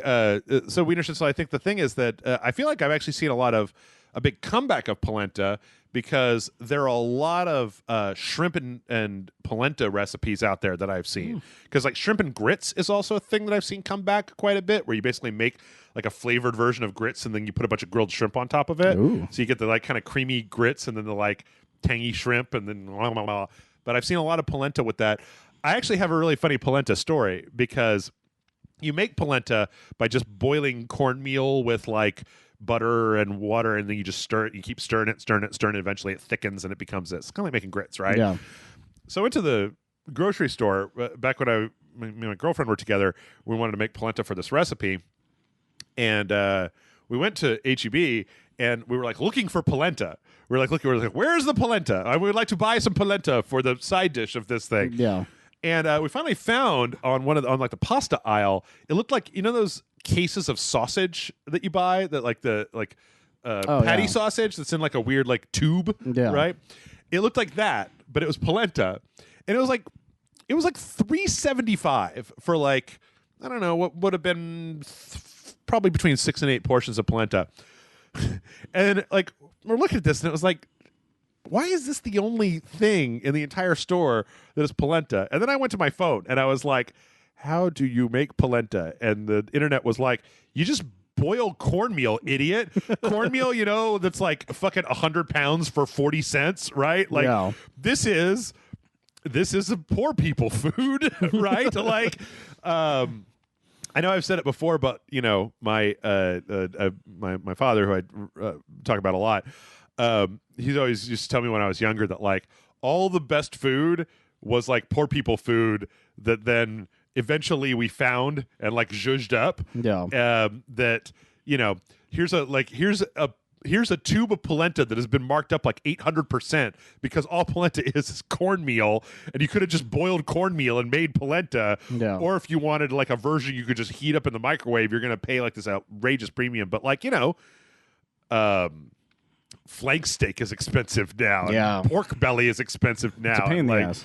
All these meats are bad cuts of meat that like people who could only afford that cut of meat learned how to, like, you know, marinate it and season it and grill it and then make fajitas out of it. And that was tasty. And it was like, oh, fajitas, that's a fancy food now. So it's going to cost as much to buy a flank steak as it's going to cost to buy like a ribeye. And I'm like, what? Yeah. That's insanity. What are you talking about? Or like, you know how chicken wings have like gotten expensive? Yeah. Even though those are literally the trash. That's the trash parts of chicken. There's like, nothing really on them. No. But the whole wing like culture has made it so that chicken wings are like more expensive than they should be. They should just give you. They should give you chicken wings for free. Yeah. And that's what lobsters used to be. They used to be the trash food. Yeah. Yeah. They used to just like dig them out of the fucking New York Harbor and boil them over like a big barrel with a fire in it. They fed them the prisoners because it used to be bad. Yeah. Yeah. Like there's so much of this stuff. I mean, you know what? Polenta's great. You should try it. It's just corn. Like it's a great base for a side dish. Like if you're going to make mashed potatoes, you can basically just make polenta instead. And it's got a little bit more flavor and texture to it. But yeah, polenta's good. And I'm trying to think of some of my other favorite poor people foods that are really good. I was making red beans and rice there for a while, which, like, ooh, man, you gotta be willing to chop up a pig's foot, though. It takes some time. Which I don't, you know, it's actually not that hard to do when you've been boiling it in with like collard greens or red beans and rice for several hours. The thing is that there's no way in the world for you to not know what you are chopping up. That's like true. It is obviously a foot that you are cutting up, and there's no real way for you to get away from the fact. But I'll tell you right now, Michael, all you people at home, you go to the store and you buy some pig's feet, put them in your freezer, and when you need something, you can like pop them out, like pop them into like if you're making a soup or a stew or something. Pop a pig's foot in there and just let it boil in there. Just take it out and throw it away when you're done. You get all that fucking porky yum, yum, yum, yum, yum, yum. You got a stew going, baby. Yeah, then you got a stew going. So, yes, polenta. I have heard of it. I have made it. Birdie writes in and says, hey, Jeff and Michael, Gilson B. Pontes is back. Get Amanda. It's time for you to once again ask Gilson why. At what point does it not matter if a video game story makes no sense? I can't follow the plot of the Mortal Kombat games anymore, but apparently people still like the story, I think. What's your opinion? What video games have good ideas for stories that they don't utilize well? And that's from Birdie. I think Birdie has like 3 whole separate things going on here. Listen here, you little bastard. Mortal Kombat makes perfect sense. I actually don't think that Gilson has a new game because Jim Sterling did a thing about Gilson, and he actually used Rage Select footage. Really? Yeah. Like at the very end, he had a montage of people just going like saying Gilson's name, and the last one is me saying Gilson's name. Somebody on Twitter alerted me to it. I was like, "Fuck man, yeah, I'm gonna." That's kind of neat. Except nobody asked me, but I don't care. I mean, you know, I don't see why. because I think that he was talking about Gilson's last game that Amanda and I totally did. No, wait. Matt. I made Matt play Gilson's last game. What was it? It was it wasn't Sword Fortress of Osmonium. It was the one that was like a samurai one that was like Ghost of Tsushima, where they were just like, oh yeah, like hookers and dragons and rabbits and deer, and then like you could swim. When you died, you went to the afterlife, and it made no fucking sense whatsoever. I remember now. And it had like Shadow the Ronin. Shadow the Ronin, yes, That's right. I remember. None of them are named grammatically correctly. They're all missing a word. Shadow the Ronin is the last Gilson game that came out. So yeah, that was goddamn. all right, so now, Michael, you are allowed to talk about the story of Mortal Kombat. Here's the thing. Mortal Kombat makes perfect sense. A Mortal Kombat, sure, it has a lot of time travel and a lot of weird shit and a lot of weird retcons, but I understand the entire thing. Well, I feel like you and I, like anybody who at least was a fan of like early Mortal Kombat, like say, like I was a fan of 1, 2, and 3. I kind of fell off, and then 9 was a great primer to get back into it. But Mortal Kombat's got a lot of shit in it. It does. Like, and for some reason, I knew a lot of the plot growing up. I knew all the plots through 1 through 4. Yeah. I knew the plot to Deadly Alliance Yep. and Deception. Yep. The plot to fucking Armageddon was weird, but I vaguely knew that plot. And I knew it was weird. Like it's one of those things. I follow. If we can follow Metal Gear Solid, we can follow Mortal Kombat. It's not that difficult. Well, I think if you start, I think you have to start with 9, right? Like because 9 basically retcons the whole franchise. You can start with right? 9. Yeah, 9, 10, and 11, I think makes sense. 9, 10, 11. If you just play those, it makes sense for the most part. Sort of. I mean, there's some of that like Kotal Khan and Melina. Only the beginning of 9 is kind of weird because you have to know that it's technically the ending of Armageddon kind of thing. Right. Whole thing. And you have to understand why. It's just fucking stupid. But I know all the things. And I hate that I know all the things. But I do. So, some of it, 10 is where I feel like they start to put their foot on the gas and make a lot of assumptions. Like the whole politics of Outworld with Melina and Kotal Khan and stuff like start to get a little fuzzy because that game is split between these two weird plots. You got the combat kids, and then you've also got what's going on in Outworld. Well, it goes back and forth in like present and past times too. Yeah, it's got a lot of that going on. But then 11, I think, is great because it's just like 11 is just like time travel. Fixes everything. Like, I don't know. You play 11, Chronicles the bad guy, and, I guess, no. You know what, Michael? You know what? If you just started with 11, you'd have no idea why there were, like, Revenant versions of Liu Kang that's and the people. Thing. If you start, you can't start at 11. You have to minimum Kotal start Khan and kind of in Jade. Doesn't make any sense. 9 is a good place to start. 10 you can probably get away with a little bit. Let me ask you a question. Were the Osh-Tech in any other game, or did they just appear in 10 with Kotal? They just kind of appeared in 10 because the game sort of is telling you that Kotal was there the entire time. Yeah. But knowing the actual plot to all of Mortal Kombat, he was not there the entire time. Yes. It's like, well, he was there and he was like his right-hand man. It's like, I have no fucking idea who you are, dude. I think that regardless of how much you know, that you can probably follow the Scorpion, Sub-Zero, and maybe Raiden and Liu Kang. Like, they're pretty vanilla characters, right? Well, even then, they have some really crazy backstory stuff. Yeah. Like, a lot of people don't know the story to Mortal Kombat mythology, Sub-Zero. I do. But I mean, like, some of the stuff with, like, Johnny Cage being the ultimate champion and, like, well, that's a whole thing because the Black Dragons and Aaron Black and stuff. That's a little weird. Well, the Johnny Cage stuff is weird only because of the fact you have to remember that he is the descendant of a long lost series of warriors that were like chosen by God or something like that, which is why he has powers to begin with. You know what? The more you talk, the more I'm on Birdie's side. It doesn't make any fucking sense. I'm just willing to go with the flow. Yes, all right? I know a lot about Mortal Kombat, guys. Ask me anything, and I'll probably have an answer for it. This segment is to introduce Michael's AMA for Mortal Kombat. Except for Mortal Kombat Special Forces, I don't know enough about that story. Yeah. Did I tell you that they released a new version of PCX2, and I might have tested it a little bit with Shell and Monks. Okay. Shell and Monks is great, by the way. It kind of holds up. Another great one. Kind of holds up a little bit. It's so much fun. Okay, what video games have good ideas for stories that they don't utilize? Assassin's Creed. Ooh. That's a hell of an answer. Assassin's Creed. Like, okay, because here's the thing about Assassin's Creed. is all of its present day shit. They don't fucking know what to do with it. They followed through, but then they didn't follow through with the follow through. That's the thing. Like Assassin's Creed 1, 2, 3, Brotherhood, Revelations, I think one of the PSP games I think they made, kind of thing. They all have this like specific through line involving Desmond Miles. Yeah. And it's interesting at first. Adam Sandler. And then yes, Adam Sandler, Nolan North. And then it just sort of ends in a weird, unsatisfying way. It ends on a bad ending. Yeah, and you're not given an option. By the way. Like the game actually goes like, well, here are the two choices, and you don't get to make that choice. Nope. Adam Sandler, Nolan North makes the choice for you. Yep. And you're just like, well, and the choice is to let the elder chick take over the world. Maybe, perhaps? Question mark? Because it never really comes up again. And then when we get to 4, it's like you work for Abstergo. You work for an Ubisoft Abstergo that's making video games. Right. Based on the Animus or something? And there's no more assassins.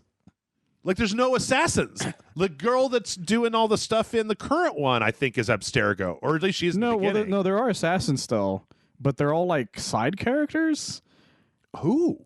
Well, the thing is, I remember this. This is the thing I remember about 4. So while you're there, you can see the two assassin nerdy characters that were with you in 1, 2, and 3. Or in 2 and 3. Oh, yeah. Like, they're there, and they show up every now and then in some of the other ones, I think. Like the British guy and the hacker girl? Yeah, exactly. Okay. But that's the thing. That's, like, all they're really there for. Well, because then 4 does that whole thing where it's like, this guy is immortal. He's immortal or something. And then he just goes away. And then he attacks you and they capture him and then doesn't really tell you much about that guy for a bit.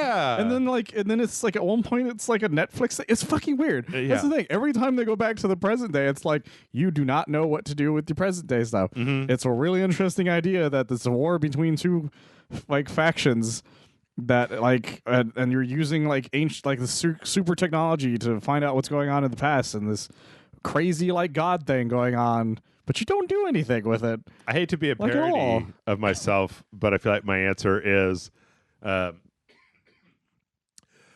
Resident Evil. Oh, yeah. Like I feel like 6 just they had no idea like what to do. Well, I felt like in the end of 5 they didn't know what to do.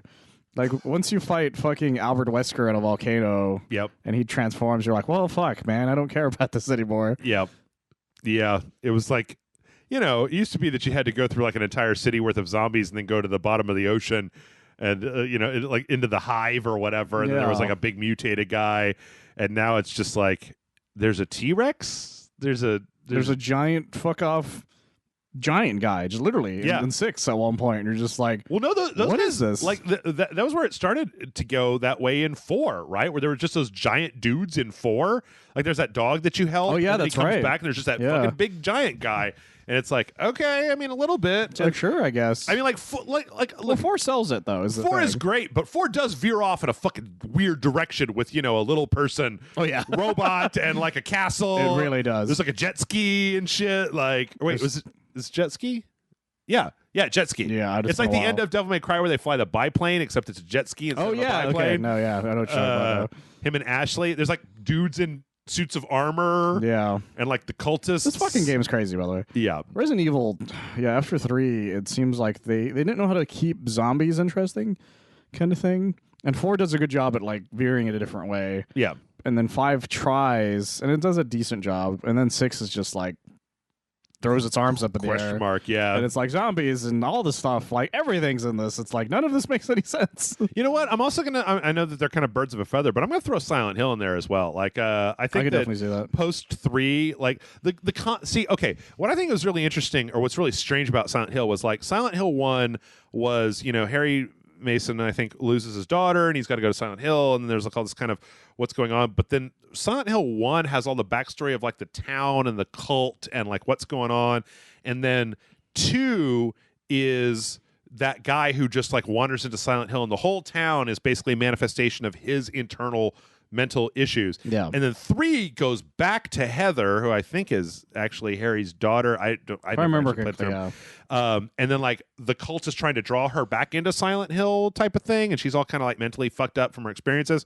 But then moving forward, it's like they did what I wanted them to do, which was let's just make it so that here's a new person who comes to Silent Hill, and the horror of Silent Hill is different depending on what's inside of the person. It's kind of like the way that, like, you know, Freddy kills you with whatever you're most scared of, right? Not just like the same thing. It's not like he just hits everybody with his claws. He like turns you into a bug, or he turns you into a Nintendo character, and he slams your head into a TV, or, you know. Well, it's one of the reasons I loved Silent Hill was that, although it was always alluded that people would just hang out in Silent Hill because they didn't have fucked up shit going on. It was just a small ass town that was kind of cool. Yeah. And so it seemed like the perfect, like, establishing that in 2 seemed like the perfect mechanism to just make a series of Silent Hill games, and each one is its own thing, like Final Fantasy, right? And then they didn't. Or they did, but they were just not very well written because Konami sucks. They were having a hard time figuring out what to do with it, and every time they thought they were going to go somewhere with it, somebody just would fuck it up somewhere. Yeah. I don't know why, but somebody would every time. Yeah. Like Silent Hill 4, I remember being okay, which was The Room. Yeah. But didn't that started as another game, I heard it did, but I remember hearing that that might have been a lie or something. I don't really know. Oh, Jesus. That's the thing about some game stuff, is that sometimes you'll hear something and that'll be it for years, and then some random developer will be like, that was never the case, and then you have no idea who to believe, kind of thing. Star Wars. I'm just gonna say Star Wars in general doesn't know where to go with their story. It's true, they don't really, but it's tough. I don't know. It's a tough one because Battlefront 2. It's a movie thing. I don't know if it counts if it's the game stuff itself. Man. Like Street Fighter, I think, is definitely an answer with that. Street Fighter has no idea what the hell its story is about. Okay, here's the issue I have with Street Fighter. Okay, so I'm going to explain this real quick. So Street Fighter, like chronologically, story-wise, Street Fighter ends at Street Fighter 3. Right. And there's 2 more games after that. Right. That's my issue with that. Well, they're prequels? Yeah, because this is the order. It's Street Fighter Alpha. Or yeah, Street Fighter 1, Street Fighter Alpha, the games. And then it's Street Fighter 2. And then it's Street Fighter 4, 5. And then 3. And so it's like, come on, guys. Like, where are you going with this? Yeah. And they keep, like, making designs, like, different to be like, well, this is them age. It's like, yeah, but that takes place before 3, so that doesn't make... Like, the way Akuma looks right now, he's got this weird, like, big lion's mane looking thing, the way his hair is designed. It's like, but I know he doesn't look like that in 3. So why the fuck are you doing this to him, kind of thing? The same with Ken. It's like, well, now Ken has this weird tight outfit, and he's got banana hair. And it's like, well, what the fuck is going on with you guys? Yep. Like, make a coherent story. Figure out where you're going with this, kind of thing. So every time they have to insert something either before or in the middle of the story, it never goes well. Like, I don't like... I still am kind of waiting for them to continue Samus's story. Yeah. Like... That's another good point. You know, Samus's story ended at Super Metroid, and I'm like... You know, like, I just keep going back to this idea that it's like, it doesn't always have to be fucking space pirates. No. She's a goddamn bounty hunter. I know that they made that one crappy DS game, but, like, what if they made a really good game where it was just, like, multiple planets, different things? Like, what if it was a Metroid game where you had to go to a different planet to get the upgrade to go back to the first planet to open up the doors on that planet? Here's the thing. What if Ridley had nothing to do with it? Right. Yeah. Yeah. What if there was no Zebes? Yeah. Or, like, what if you kept Zebes for, like, the last mission in the game, right? Yeah. And it was like, oh, it turns out that there was, like, one cell left of Mother Brain, and that the last mission is that... I mean, man, you could totally make, like, a Privateer style game with Metroid. I don't know. I haven't played all the way through all 3 of the Primes. I played the first one all the way through, and I played the second one about 3/4 of the way and then stopped. And the third one I played just a little bit of, but I didn't like the Wii integration. Castlevania isn't technically my answer. The Lords of Shadow stuff is my answer, because the actual original Castlevania actually has an ending. Yeah. It ends with Soma's thing, and that's the actual canonical ending to that. And you can't really do anything past that point. Whereas Lords of Shadow had a decent idea, and then just fucks the whole thing up in the second one. Yeah. I was going to say Zelda, but I kind of reject the idea that there is a Zelda timeline. There isn't really a Zelda timeline. That's the thing that I like about Zelda. Zelda works the way essentially American Horror Story works. Yeah. Is that it has the same kind of basic setup, but it always involves a different type of time frame kind of thing. And I like that about it. Yep. It's hard to put it in a box, is a good way of putting it. I agrees. All right, let's see. Steven writes in and says, given that you play/review games for a living and that at least the new Xbox will be backwards compatible, do you think trading in your current gen system at launch is a good idea, or would you save them for collectability or non-backwards compatible games? Just asking, as I ran out of HDMI ports long ago and I don't really touch my 360 anymore. Then again, if there were a 360 mini someday, and that's from Steven. Generally, the problem that I have, Steven, is that the only company that would take an old console as a trade-in is GameStop, and GameStop does not pay enough to justify me losing the console. Yeah. Like if they're only going to give me $100, I will keep the console and pay the $100. Yeah, half price will take it for like maybe a little bit more at most. Yeah, and even then, it's not a trade-in kind of thing. It's just them giving you money. It's not enough money to justify. Because I can always put it in the closet, and then like if I ever want to play a Wii game, I have a Wii. Yeah. So, well, it's a tough one because before the way I am now, essentially the reason I say the way I am now, I have money now. When I worked in retail, back when I was poor. Yeah, exactly. Back when I worked in retail, which says a lot, I had to trade in stuff consistently, which is why most of my 360 games do not exist anymore. Yeah, because I traded in a bunch of them for like a handful of games. I do still have my 360 because there's a lot of games on it that are A, not backwards compatible on the Xbox One, and B, that you just can't buy anymore. Yep. I have all of the Scott Pilgrim stuff that they released, the Scott Pilgrim game and its DLC. Yep. I have Marvel vs. Capcom 2 on it, which you can't buy anymore.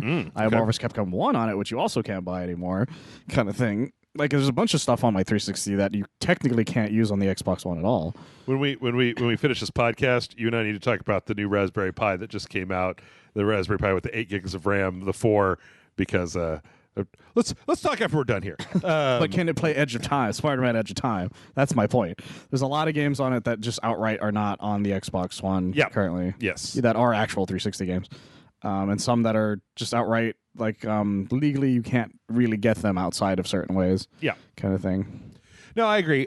For the most part, though, it's just been that the problem that I keep getting into is that I have been doing this for long enough that even before I was doing Rage Select for a living, I've always been lucky enough to be in an industry where I had at least a fair amount of disposable income, and I've never actually traded anything in for credit on something else because it's like the problem is I just can't do it. Like I actually worked for a place that used to sell stuff in consignment. When I talked about when I used to work at the game software rental place, and I would look at what people would bring in, what was essentially like $600 worth of old PC games, and my boss would just be like, "I'll give you $5," and I'd be like, "Well, it's worth like at least $100 online." And he'd be like, "Go sell it online. I'll give you $5. I'll give you $10." And the guy would be like, "All right." And then he'd get him $10, and I would fucking package up $600 worth of PC games and rent them out at $15 a head. So like, I just can't bring myself to look at a receipt from a GameStop that gives me $5 for a game that I spent $60 on. Like, I just can't do that. Like, I may want to play that game again someday. And even if I don't, I'm insulted that you would give me $5 for a $60 game. It's one of the biggest regrets I have to this day is the sheer amount of games that I did trade in over the years. Yeah, when I had that sort of thing, because a lot of them they ended up selling for a lot. Like I used to have all the Ultimate Alliance games, or the 2 that they came out with on the 360, and then they became hard to find, and then it's before the re-release happened, and that happens a lot. You find that happening consistently. Like I can't find X-Men Origins Wolverine. Like anywhere, and that game was like essentially considered a garbage game, more or less, kind of thing. Even the Superman Returns game is hard to find, and these were games that weren't all exactly like the A game kind of thing. Yep. A lot of those are still available on the PC, but it's kind of like Blu-ray and DVD, right? As there were a lot of movies that didn't make it from VHS to DVD. Yeah. And there were a lot of movies that didn't make it from DVD to Blu-ray. And so you might not know it because the big stuff did. But like if you're looking for a weird copy of an old shitty... Like there was this old movie that I watched a million years ago that was... God, what the fuck was it called? It had Alec Baldwin and the woman who played the taxi driver in Pulp Fiction. Remember? The Esmeralda Villalobos? Yeah. And it was called Curdled. Oh. And it was... Esmeralda Villalobos was like... she was like this woman who... She was... a Latina woman, and like she was in Florida, and she wanted to get a job... and the only place that she could get a job was a special cleaning service that cleaned up murder scenes. Oh, okay. And Alec Baldwin plays a serial killer that kills like rich divorcees for their money.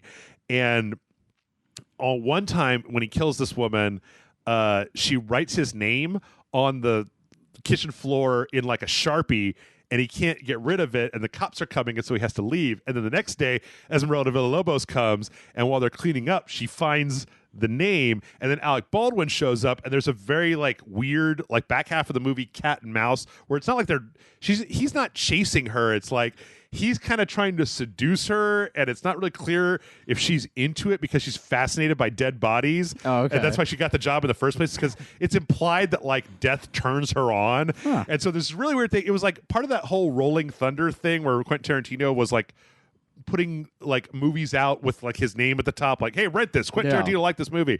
And I remember like it was on VHS and I rented it a million years ago, and then it didn't get a DVD transfer. And so like years ago, I was trying to find out a way to watch it, and I just couldn't find it. I don't know if it's available even today. I haven't looked in a while, but yeah, there are quite a few things, and that is a really good reason. Like, I wish my PS2 still worked. I sold my PS2 to a coworker to get money to buy my PS3.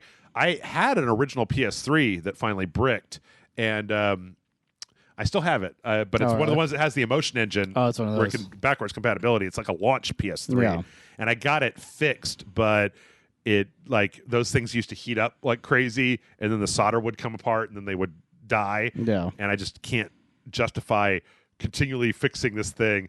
That PS3 actually has a copy of WWE All-Stars in it. Oh, really? The last game I ever played on my launch PS3 that is still in there, and I don't want to like tear the thing apart to get this PS3 game, especially not now. Like I don't. I don't really see why. I can just get a copy of WWE All-Stars for $10, but yeah, Steven, I wouldn't trade him in. I just put him in the closet, and then who knows. Marcus writes in and says, greetings, Jeff and Michael. Hail Don Cleese and the Church of the Dong Lord. Recently, news has come out that Zack Snyder will be working on the Snyder Cut of Justice League. While this is good news for those who wanted this cut, I have concerns that the DCEU may be going backwards, especially after the success of Aquaman, Shazam, Wonder Woman, and Joker. Do you feel that this is a step forward or backwards for the DCEU? Thanks for keeping a smile on my face these difficult times. Appreciate your content. Happy to be a Patreon subscriber. Have a good day and rage on. And that comes from Marcus. I have many things to say.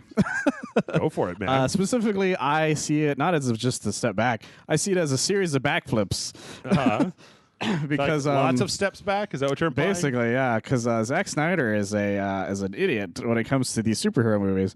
Because his very like way of thinking about superheroes is super pessimistic. Like, period. Like, he's outright said how incredibly pessimistic he is about these kinds of characters. You got to deconstruct them, man. You got to deconstruct them. It's all about deconstruction. You got to deconstruct them. Like, I remember reading that interview where he's like, well, we don't really want to use Jimmy Olsen, so I thought we would have fun with it. His version of fun was to shoot him in the face. Yep. And then, like, there was that interview with him years ago where he was talking about, like, if he had to do a DC movie, he's like, well, in my kind of movie, Batman could probably get raped in prison. That was an actual thing he said. He's not saying he was going to do that, but it says it's an actual thing he said, kind of thing. And it was just like, why did you pick that guy specifically to make your universe? And so the fact of the matter is, I really don't want it to do well. I don't want the Snyder Cut to do well in any way. I want it to fail miserably because I want DC to stop, or not even DC, I want WB specifically to stop getting the wrong impression from things as to why certain things work. Sure. Because the Dark Knight trilogy is the perfect example of WB not understanding why something worked. Yep. They looked at it, they're like, dark and gritty, that's what people want. And so they looked at Zack Snyder, he's like, that dude's dark and gritty. He'll make everything dark and gritty. And then the MCU was like, we're still superhero movies, like normal ass like superhero movies. We're not depressing. You don't want to shoot yourself at the end of the day. Yep. Kind of thing. And every time you came out a DC movie, that was your first thought. And not just because the movie was bad, because it was just very depressing. And I just don't want that to be a thing anymore. I don't want WB to think that the reason Zack Snyder worked is because he was dark and depressing. Because Shazam was really fun. Aquaman, as weird as it is also kind of a fun film. I really liked Wonder Woman with what it was able to do. And sure, Joker's dark and depressing, but that's because it makes sense for that specific character. Sure. And that's the issue I have with Zack Snyder, is he doesn't understand that it works for certain people. If you got Zack Snyder to make a Punisher movie, I'd be all over that shit. Because it would make perfect sense to have him make that. He would make a great Punisher movie. He would make a fantastic Punisher movie. Punisher movie. And that's what bothers me. Give him something that makes sense. That's why his Watchmen works for some people, because it's a dark, depressing. Like, I'm not saying I think it's a great movie. I think it's okay, but that's because it's the kind of thing that he likes. I just don't like the fact that they didn't get a big fat guy to play Night Owl, and that they like. I don't think the ending makes any sense with the way they changed it, because it's like Dr. Manhattan, a U.S. like agent, a person who like very notoriously works for the United States government, went crazy and nuked a bunch of places in the world, and that made the world band together. It's really dumb. It's like, we're not dumb, but it just doesn't make as much sense. It doesn't make any sense. It doesn't make as much sense as the previous one, and I get, like, there's all that subplot about them building the big interdimensional monster and like porting it in and that whole thing, and that's a very comic book ending, especially when they made Watchmen. I can see, but Watchmen was kind of, I don't know. I mean, like that was that whole thing where they kept wanting to make Alan Moore stories into 2-hour movies. They made V for Vendetta and they did From Hell, and it was just like, none of these are 2-hour stories, guys. Like, none of these are 2-hour stories. But people like them. Have you ever read From Hell? I never read it, or I never even watched the thing they did for it. God, there's a part at the end of From Hell where, like, the guy that's doing the murders, like, sees into the future, and there's like a fucking like 20 pages worth of this weird thing as he's like meticulously cutting up this one prostitute, and then he's having like this trance epiphany where he sees what's going to happen to humanity in the future. It's so fucking weird, and I remember reading it and then going like, how the fuck are you going to make this into a movie? And it's like, oh, you just made like a weird Hercule Poirot with Johnny Depp meets Jack the Ripper, but not really, but kind of. And then V for Vendetta was all about the fucking Margaret Thatcher administration. Like I don't know how you just do that. And then anyway, it's a whole thing. But I actually have a different take. Okay, go ahead. A slightly different take. Okay, you say, God damn it! Now I've got that fucking Lisa Loeb song stuck in my head. All right, you say that Warner Brothers is going to learn the wrong. I have the song stuck in my head. Yeah. You're welcome, everybody. You're all welcome. God damn it. That Warner Brothers is going to learn the wrong lessons, but I have an alternative theory. Go on. I think that it is only very infrequently that anybody learns the right lesson. Like, I think that we're living in this world where we look at what the MCU did, and that people don't realize that the MCU is the exception. Like, it took a lot of false starts, and like it literally took devaluing superhero movies to the point where like fucking Jon Favreau and Feige were able to just be I'm gonna get like Kenneth Branagh and James Gunn and like fucking, I don't know, like, we're just gonna make this stuff, and Disney is just like, here, have money, and they're like, okay, cool. Well, this was even before that point. Disney didn't even have money. Yeah, even before that. They got like Paramount to be like, we want to hire Robert Downey Jr. because literally no one will hire him. Right. And they're like, I guess. And like, people forget that when that happened, Robert Downey Jr. was like persona non grata, and like Iron Man and Sherlock and Sherlock Holmes, and then finally he was back into it. But like, Robert Downey Jr. was a drunk and a liability for a long time. No one wanted to work with the guy. Yeah, and like Jeff Bridges, that was before he had kind of started his big comeback. Yeah. And Jon Favreau, the fucking Swingers guy, for fuck's sake, like. Yeah, I think he had made Zathura prior to that point, and that didn't do super well. Yeah, and like James Gunn, I mean, we still have to talk about how like James Gunn was Super and Slither. Well, like he made. Did you ever hear PG porn? Yeah. Oh, yeah. The guy had made PG porn by this point. The guy that wrote the plot for Lollipop Chainsaw. Exactly. And Kenneth Branagh had just been a wackadoo forever. And then to bring First Avengers director Joss Whedon. To bring the fucking the Firefly guy to run I mean, like, this whole thing was an accident that managed to come together perfectly. But the thing is, think of all the ones that didn't, right? Yeah. Like the Superman. Superman. But more than that, Michael. Oh. Disney Animation Studios had fucking lost its way. Like, I didn't know fucking clue what they were doing, right? They were doing good for a while, and then they lost their way. Star Trek, the movies, were just fucking like completely berserk. They didn't know what the fuck they were doing. Yeah. Like DC, as somebody who likes DC, DC hasn't known what it's doing for a long fucking time. It's true. They are all over the place, and every so often something good happens. But like, the New 52, the Superman movie, like Their animated stuff was their only good stuff for a long time. and even that sometimes no, sometimes yes, sometimes no. Like well, I mean, just the show stuff. yeah. Like when they were doing, Batman, Superman, Right. just Justice League cartoon. It was almost like if you remember, you have to like find creatives and then kind of leave them alone and not dick with them about what they're doing, not like hover over them and change every little thing, right? Like there's so many different franchises that have just gone insane because they just kept fucking with it. And like I think that the MCU is James Bond is one where it's like they're good James Bond movies, but like after Casino Royale, like Quantum of Solace I don't think was very good. And then like Skyfall, yes, but then or Spectre right after Spectre, that, no, like there's a lot of up and down in a lot of these things. So the idea that we're going to have a franchise that goes well for a long time, I think, is relatively like a new concept. Oh, it's crazy. The idea, the fact that the MCU consistently, a lot like there are bad MCU movies, but even then, a lot of people tend to just go, "Well, they're not that bad." They at are. the end of the day. I mean, some people think Ant-Man is their favorite movie. Yes, it's true. My brother loves Ant-Man. Like legitimately, that movie. Yeah. It's his favorite of those movies. And like John and Amanda hate Ragnarok, and that's like one of my favorites. Exactly. So, like people hate some of their favorites. Some people love some of the ones they hate. That's the thing is I've talked to people who legitimately do hate Ragnarok. Yeah. Like Whitaker is one of those Richard people. Whitaker? If I remember correctly, he's one of those people that doesn't like Ragnarok. But every time they explain it, it's like, well, I get why you're not a big fan of it. Like I do understand, kind of thing. But the DCEU doesn't have that specific thing going for it. Like when somebody explains to me why they like Batman v Superman, I'm like, that doesn't make any fucking sense, kind of thing. I mean, a lot of people like Superman Returns, Superman. What was Man of Steel? Oh yeah, I fucking hate Man of Steel. I'm just like, this is the worst. This whole Pa Kent telling Superman not to get involved with humans. Fuck you. Like it's a super like I have such a love-hate relationship with it because it does so many really good things, but it does so many really bad things. But I mean, even think about just like superhero movies, right? Green Lantern. Oh, yeah. Like some of those Wolverine movies, Wolverine Origins, right? Like some of the X-Men The Last Stand. Like there's very few franchises that have managed to maintain like a high bar of quality. So I feel like even people that liked Man of Steel, it's not outside of the realm of possibilities. Hell, Iron Man 2, for fuck's sake. Yeah. Even the second Thor is at the bottom of most people's list.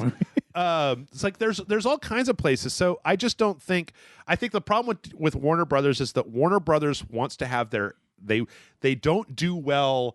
They haven't learned the lesson to just fucking take their hands off of it and let somebody who loves this shit, like people love him or hate him, right? But like bring in Kevin Smith and let him just run the DC movie universe, like at the Feige level, right? Like, not writing each individual movie, but just like, I'm going to plot what's going to happen for the next 5 movies, and then we're going to tie it all together. The other thing is that they had to speed up the fucking timeline, right? They sped up that timeline way worse is the issue.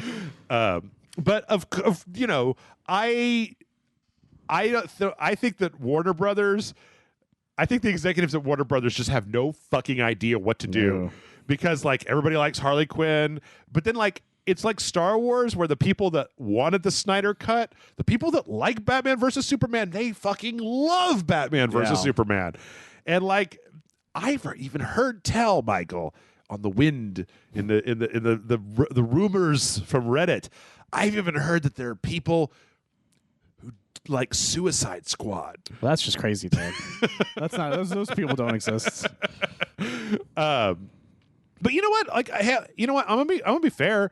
Like, I only thought that Harley Quinn was like middling. Like, it was okay. Yeah. I mean, the show is like fucking. The show's amazing. Better. The show's so fucking good. Watch the show. Have you watched the Swamp Thing show? I did not. I didn't have the DC thing. I watched 3 or 4 episodes of Doom Patrol, and that seemed like it was pretty good as well. Like, everyone talks all the praises about Doom Patrol, which I want to watch eventually because it's also on HBO Max right now. Yeah. So I mean, I don't know. Like, I don't think that the expectation should be that it's going to be great. I mean, like, they've been fucking video game movies for. Oh yeah, They've never made a good video game. What? Let's see.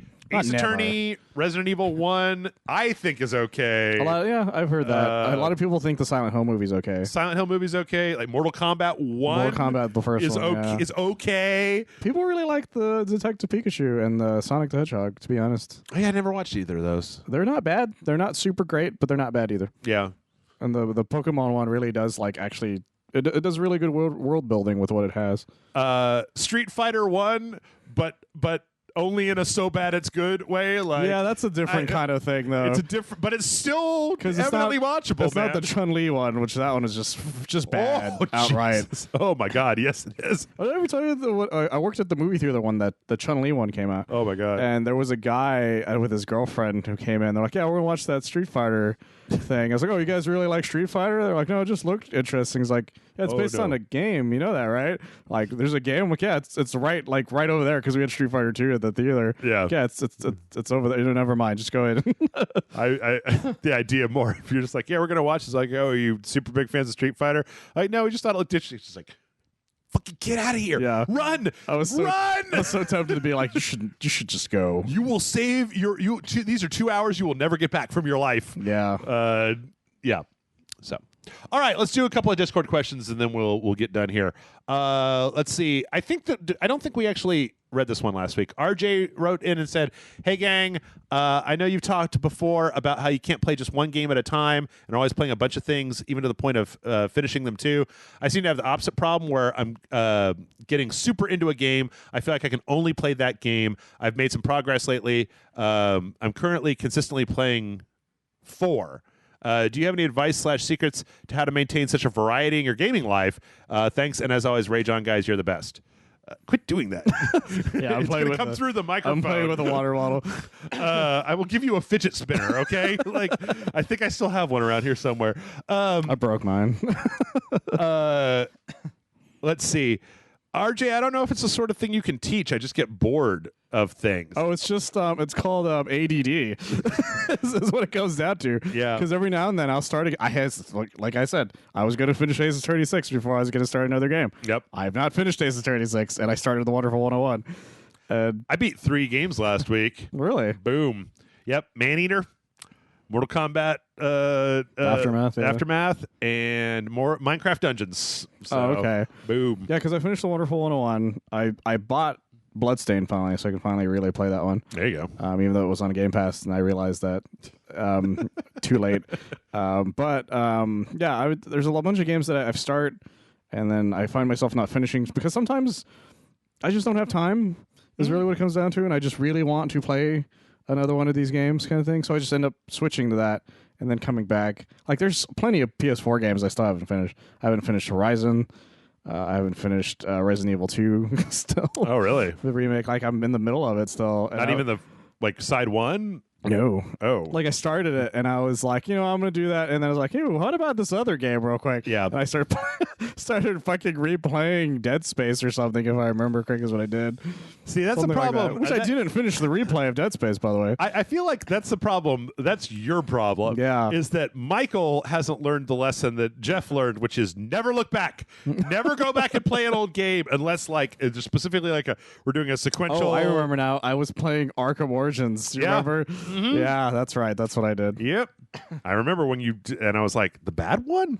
What? Not the bad one. It's got the best boss fights of them all. Origins? Hands down. If I'm going to play a Batman game, I'm going to play Arkham Asylum. Well, Arkham Asylum's the best one. Yeah. So can't really argue against that one. Yeah, RJ, I'm afraid I don't have any real advice for how to do it. Like, just get bored by shit really easily. But, like, it's not a blessing, it's a curse. Oh, it's a massive curse. Like, I can't finish any RPG anymore because they're all fucking 60 hours long. And by the time we get to hour 20, I'm just like, yawn, done. Yeah, What's the next thing? Come I on. never finished Persona 5. I really wanted to, but I never did. I want to this day. I want to go back and play the remaster. Oh yeah, they came out with Royale. Royale, yeah, the Royale edition. Hell, I'll buy that. Man, I bought goddamn Tokyo Mirage Session Sharp FE on the Switch. I would love to go back and play that game. That was such a fun game. But like, I can't because what is it? Like, okay, I just beat Minecraft Dungeons and Maneater, but like while we were doing the recordings that we did this week, Saints Row the Third Remastered, and the Mafia 2 Remaster both came out. Fuck. As well as today, the day that you and I, or no, tomorrow, Friday, last Friday, as of you hearing this, but tomorrow as of us recording this, Xenoblade Chronicles Remastered comes out for the Switch. Oh shit. So it's like, and there's also a bunch of like indie Steam games that look really cool that are out right now. There's like one that's a stealth game where you manipulate the elements, and there's a horror game on the platforms that I'd like to play, and like a new Shantae game came out. There's so many like, things, guys. I just, and I want to play them all. I'm a game slut. I want to play all of the games. I don't want to be monogamously married to The Witcher 3. Fuck The Witcher 3. It wasn't even good enough when we were dating for me to go exclusive. Like, Jesus. I just game around, man. Like, I don't know. Yeah, I have a really weird, just like, for some reason my mind will just be like, let's stop this for a second and go to this thing. And then let's stop this for a second and then go to this thing. It's a lot worse with seeing, because, I live with my roommate. Because that's the thing, is one of the reasons I was able to do it as well when I lived on my own was because you didn't have to share a TV. I didn't have to share a TV. So if my thought was, hey, I want to just immediately start up this game real quick, I could, because no one would have messed with the console prior to that point. Whereas with my roommate, it's like, well, now I have to get up to get this Blu-ray out and then go make sure if he put the game away, kind of thing. And if he did, maybe put it in my room, so I have to go do that. And by then, I'm just like, I don't care anymore. I'm just going to play this other game. And so I feel like if I lived on my own again, I probably won't have the same issue as much. But well, then maybe that's the other thing. Have somebody who will fuck around with your system and make it to the point where you're like, well, I can't play this right now because it's in another room, but this is here, kind of thing. And that's where you're going to end up. The thing is that I know that this isn't really very helpful. Maybe I should have a chart on the website where I just put this, but like when a game is good, I know because I won't stop playing it. Like, that's true. If I have to force myself to play it, like last Sunday, I was hungover as shit. And then I ate a Domino's pizza, which was not a good idea when I was hungover as shit. I only slept for like 5 hours, and I was hungover, and then I ate a Domino's pizza, and I was just like, So I just sat here for like 14 hours straight, 3 feet from my TV, and played 100%ed Maneater. 16 hours, beginning to end, everything done, nothing left to do on the map. Whole map completed. Well, yeah, because that's true as well. Because if there is a game that I'm playing that I know for a fact that I think is the absolute best thing ever, I will sit there and play it forever. Yep. I did that with Spider-Man. I did that with Red Dead 2. Mm-hmm. I did that with... you played God of War recently, I did right? that with God of War as well.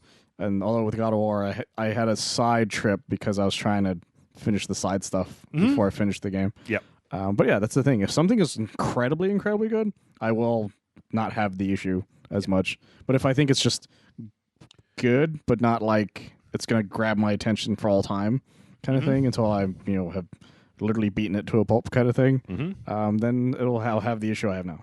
There's the top third, say for me, like if something is at least above the top, is in the top third in my brain, then it will have enough draw for me to keep going. If it's like at the top, I won't sleep and I'll call, like I'll fucking, I'll ignore my life and destroy my health in order to beat it, right? But like, it's, when I was playing the good old Rage Select Classics, I realized when I was playing Final Fantasy VII that I wasn't into it because I didn't feel the draw. Like it was work to start it up, and I never really wanted to. Like if a game is really like there for me, I will start it up and then be like, oh fuck, I gotta brush my teeth, and then I'll like go brush my teeth and then come back to it and be like, oh, fuck, I gotta get the mail, and like, but I keep coming back immediately to it. Yeah. Whereas like a game that's not in that for me, I'm just like, okay, time to make the donuts. Like I run a video game website, I should probably give this Final Fantasy game that I've been talking shit about for 2 years. Like it's true. Yeah. It's just desserts, and then I play it, and I'm just like, I'm not into this. I'm just not into it, and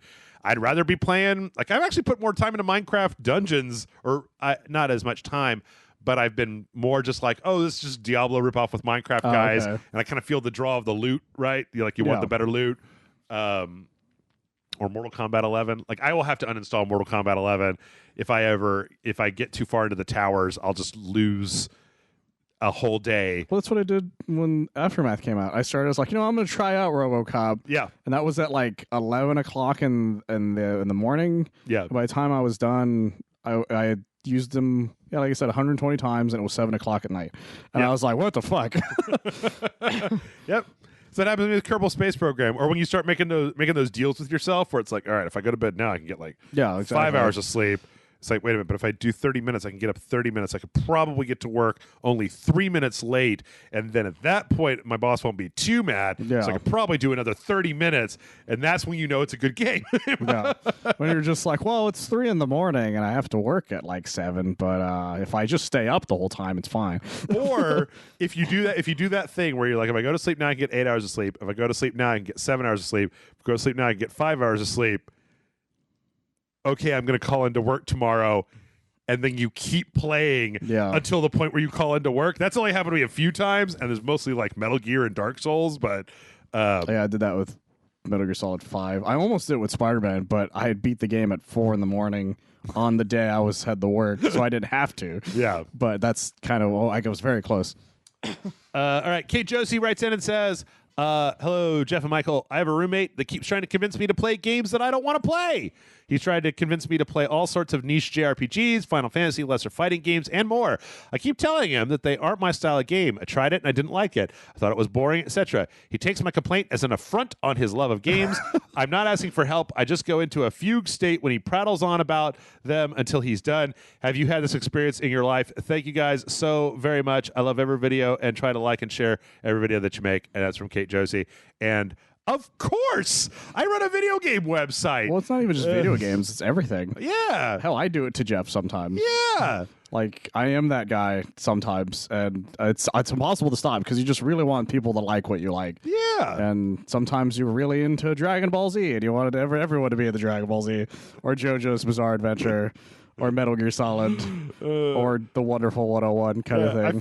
I feel like we should have kept recording on that day when we recorded that Dragon Ball Kakarot video. Oh my God. Super mad at each other. It got super heated. Because I was really tired and hungover and I just wasn't having any of it. And you were just like, fucking, will you just quit shitting on my game for 5 seconds? It was my weekend plans is really what it came down to. It was my literal plan for the weekend. And he was like, this is garbage. Yep. I was like, dude, this is what I'm going to be doing for the next like 20 hours. Yep. And it turns out it was like 50 hours. Yep.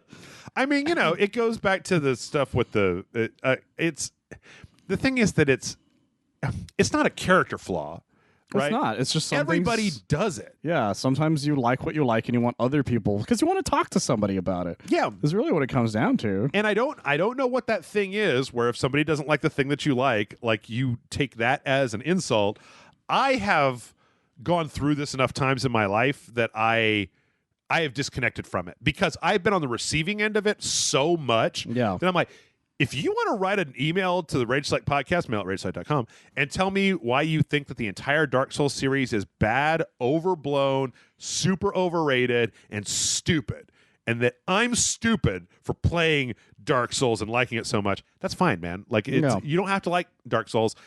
You never have to play it. Don't play it. If you play it and don't like it, stop playing it. Like, I'm not here to be like, no, man, you got to push through and get to the other side, because the thing is that I've been on the other side of that so many times that I now recognize it, where I'm just like, do what you want. Like, and you know what? If I do a thing and I don't like it, I'll be like, I'm sorry, I don't like this, but I'm also not going to listen to your roommate, Kate Josie. Like, if somebody comes at me to be like, whoa, why didn't you like it? Like, I used to do that. I've told this story a few times, but like a million, billion, zillion years ago, I was at a bar with this is when I worked with Corey, and I remember this used to be the thing. Oh yeah, is that The Dark Knight came up, and I was like, yeah, I like that movie. It was okay. I don't know if it's quite as good as everybody thinks it is. And like, Corey did that. He was like, well, what do you mean by that? And like, I demand you explain what you mean that it isn't the best movie that's ever been made. And I was just like, well, I don't know. I mean, this is a little cliche in a few places, and like the Two-Face plot wasn't really as strong. I'm like, blah, blah, blah, blah. And he's just like, harumph, harumph, harumph. And I was like, I mean, Well, I remember the time we were at the, I think it was the Nomad, and you said it, and a random dude on the other side of the bar heard it and like came all the way where we were to confront you about that exact thing. Yep. And then the thing is that, like, when I used to be on Spill, and of course it was Spill, and people were a lot younger when they were on Spill, and Spill had a very specific type of audience, it became like, Jeff hates The Dark Knight. Yeah. I've never hated The Dark Knight. It's just people treat it like it's the greatest movie that's ever been made, and I that's a personal opinion that I don't share. Yeah, like, it happens. I don't hate the movie. I don't think it's a bad movie. I actually think less of the first movie. I don't think Batman Begins is quite as good as a lot of people say kind it of is. boring, actually. But whatever, it's my opinion. And like the idea, this goes back to the Snyder Cut, right? Yeah. Like the idea that there's any right answer to what you like is just ridiculous. It's ridiculous. For the most part, yeah. You know, like Michael, I'm never going to talk you into liking broccoli, right? No, Like, better people have tried. yeah. I mean, you know, I could deep fry it in bacon fat, and that would probably Like I said, help, better but, people have tried. but you know, yeah. And the thing is that as you get older, you encounter, like, I feel like when I was younger, that this used to be a thing. My friends and I would argue over like whether the Matrix sequels were really bad or not, right? Blah blah blah. Or like, oh, were the prequels, was that movie really bad, or am I just? I know I liked it. I think I liked it. I didn't like it. But as you get older and you run into this over and over and over and over and over and over again, you're get to the point where it's just like, yeah, fucking, I don't like macaroni. Like, what? Like, yeah, I know, okay. And before you start, yes. I've had it. I've had the good stuff. I've had the bad stuff. I've had the Kraft stuff. I've had the bechamel stuff. I've had it deep fried. I've had like the homemade noodles. Please do not go down this road. Yeah. Just accept. Also, I should say I really do like macaroni, just for the record. But like, this is an example of the thing, is because, you know, first it's an oh my god, and then people get weirdly judgmental when you say you haven't seen like a movie. Oh yeah, that'll happen too. And I always think that that's great. People are like, oh, I've never seen Star Wars. I'm like, oh, good. Cool. I'm not going to hype it up. Just watch Empire Strikes Back. Like, it'll be cool. Yeah, like my new response for that is I just go, well, then you are in for a treat. Is really what your response should be, not like what the fuck is wrong with you. Yeah, kind of thing. Yeah, because you know you still get to watch that movie. Now sometimes it doesn't work because like, I don't think that I think that you need to watch Big Trouble in Little China when you are younger. It's fair. There are movies that if you watch them when you're much older, you're going to be like, why did you love that? And you'll be like, well, look, I really liked Superman 4, The Quest for Peace when I was like 7. As an adult, I get why it's bad. I still have a soft spot for it, but I get why it's bad. And I get why if I showed it to someone, they would hate me for the rest of their life. Oh, man. I drove my dad crazy when I was a kid because I fucking loved Willow. And he couldn't stand it. He was just like, this movie is so stupid. Like, it's a very pat story. You could see the ending coming a mile away. Like, it's just kind of like the Sword and the Stone, like mixed with some Star Wars, and you know, like I've seen this movie a whole bunch of times. I'm like, I want to watch Willow, and it's like, oh god. I tried rewatching the. This was years ago. This was the first time I ever tried rewatching the Mighty Morphin Power Rangers movie. It came out on DVD or something, and my cousin bought it, and I was already like 17 at this point. Yeah. So this wasn't even like recent. And even then I was like, what the fuck was wrong with me? I mean, you and I ran into this, that particular thing about the age in which you watch a thing when I tried to watch Dragon Ball. And I was like, this doesn't work for me. But I can imagine if I was younger and I saw it and it was the first, like I've seen a lot of anime, right? I've seen all of the better anime that is derived from this property I have watched. And so now it's like going back. It's like when people read like Tolkien and they're just like, oh my god, this is so fucking dry and boring. Like I've seen a million movies that are better than this stupid ass book, and it's just like, I get it. Yeah, but it's like, and that's the thing. Exactly. It's the beginning. It is the reason all those tropes exist. Sure. Like Stagecoach. I love Stagecoach, and it's the reason why every Western cliche exists. Yeah. And if somebody saw that, they'd be like, well, all these other movies are probably better than this. Yeah, but this is the reason it started, because John Wayne had a way of talking, and there was a prostitute with a heart of gold and a drunk dude, and they were all on some sort of stagecoach, and all those cliches came together and made a really good movie. Yep. So, Kate, Josie, I would say, I mean, like, the thing is that, so there's two parts to my answer to your roommate. Part one is that I totally get wanting to share what you love with other people. Yes. That's a very good impulse. However, you have to listen to them when they say no thank you. Yes. Especially this, you've got like the most irritating breed of person that does that, because sometimes you say no thank you and people are like, hey, you're lost, buddy, and they're out on it. But it's the person that keeps pushing and keeps trying to convince you. Like, my ex really liked Night in the Woods, and then I went and downloaded every single indie game that I ever had, and I was trying to find another game to be like, I want you to be into video games. And she wasn't in any of them. She just like didn't care about any of them except for Office simulator, the VR office simulator game. That would make some sense though.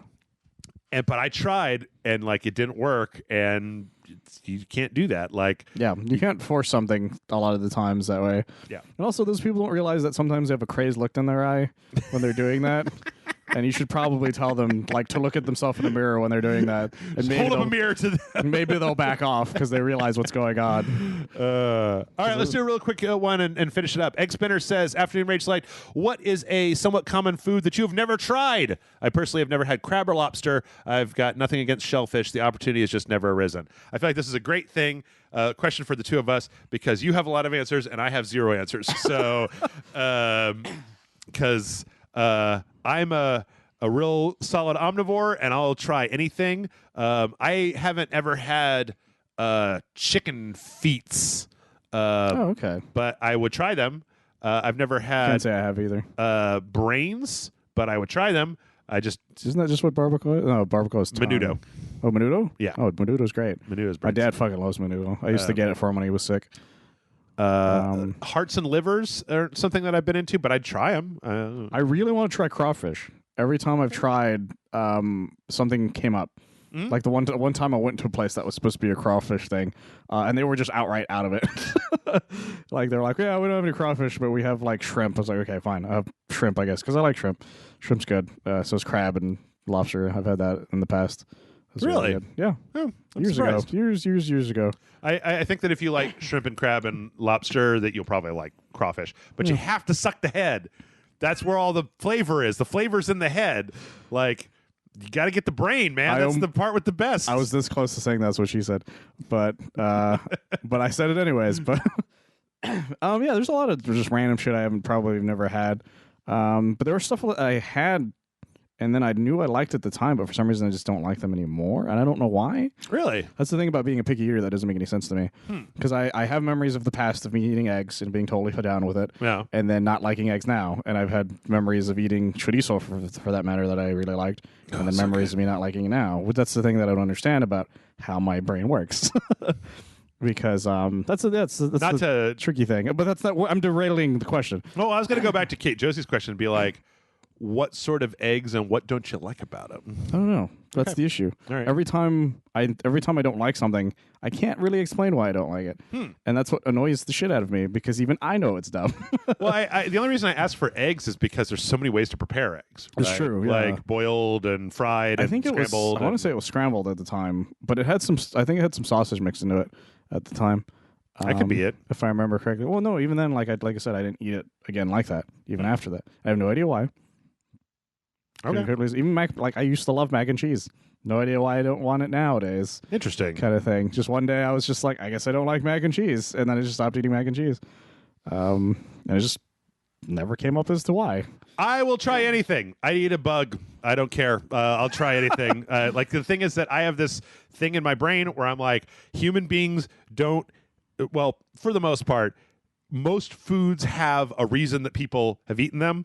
And most humans, most foods that we consume don't just taste shitty. Yeah. Like there's some benefit. Even the ones that do taste shitty. Like one of the things I love this factoid, is that humans are like the only species on this entire planet that we will force ourselves to eat things that taste bad, that have literally grown with a chemical defense like peppers. Yeah. That like is made, like peppers are just like, yes, I've concentrated all this horrible shit inside of me so that if an animal ever put its face on me, it would just sting their eyes and burn their throat.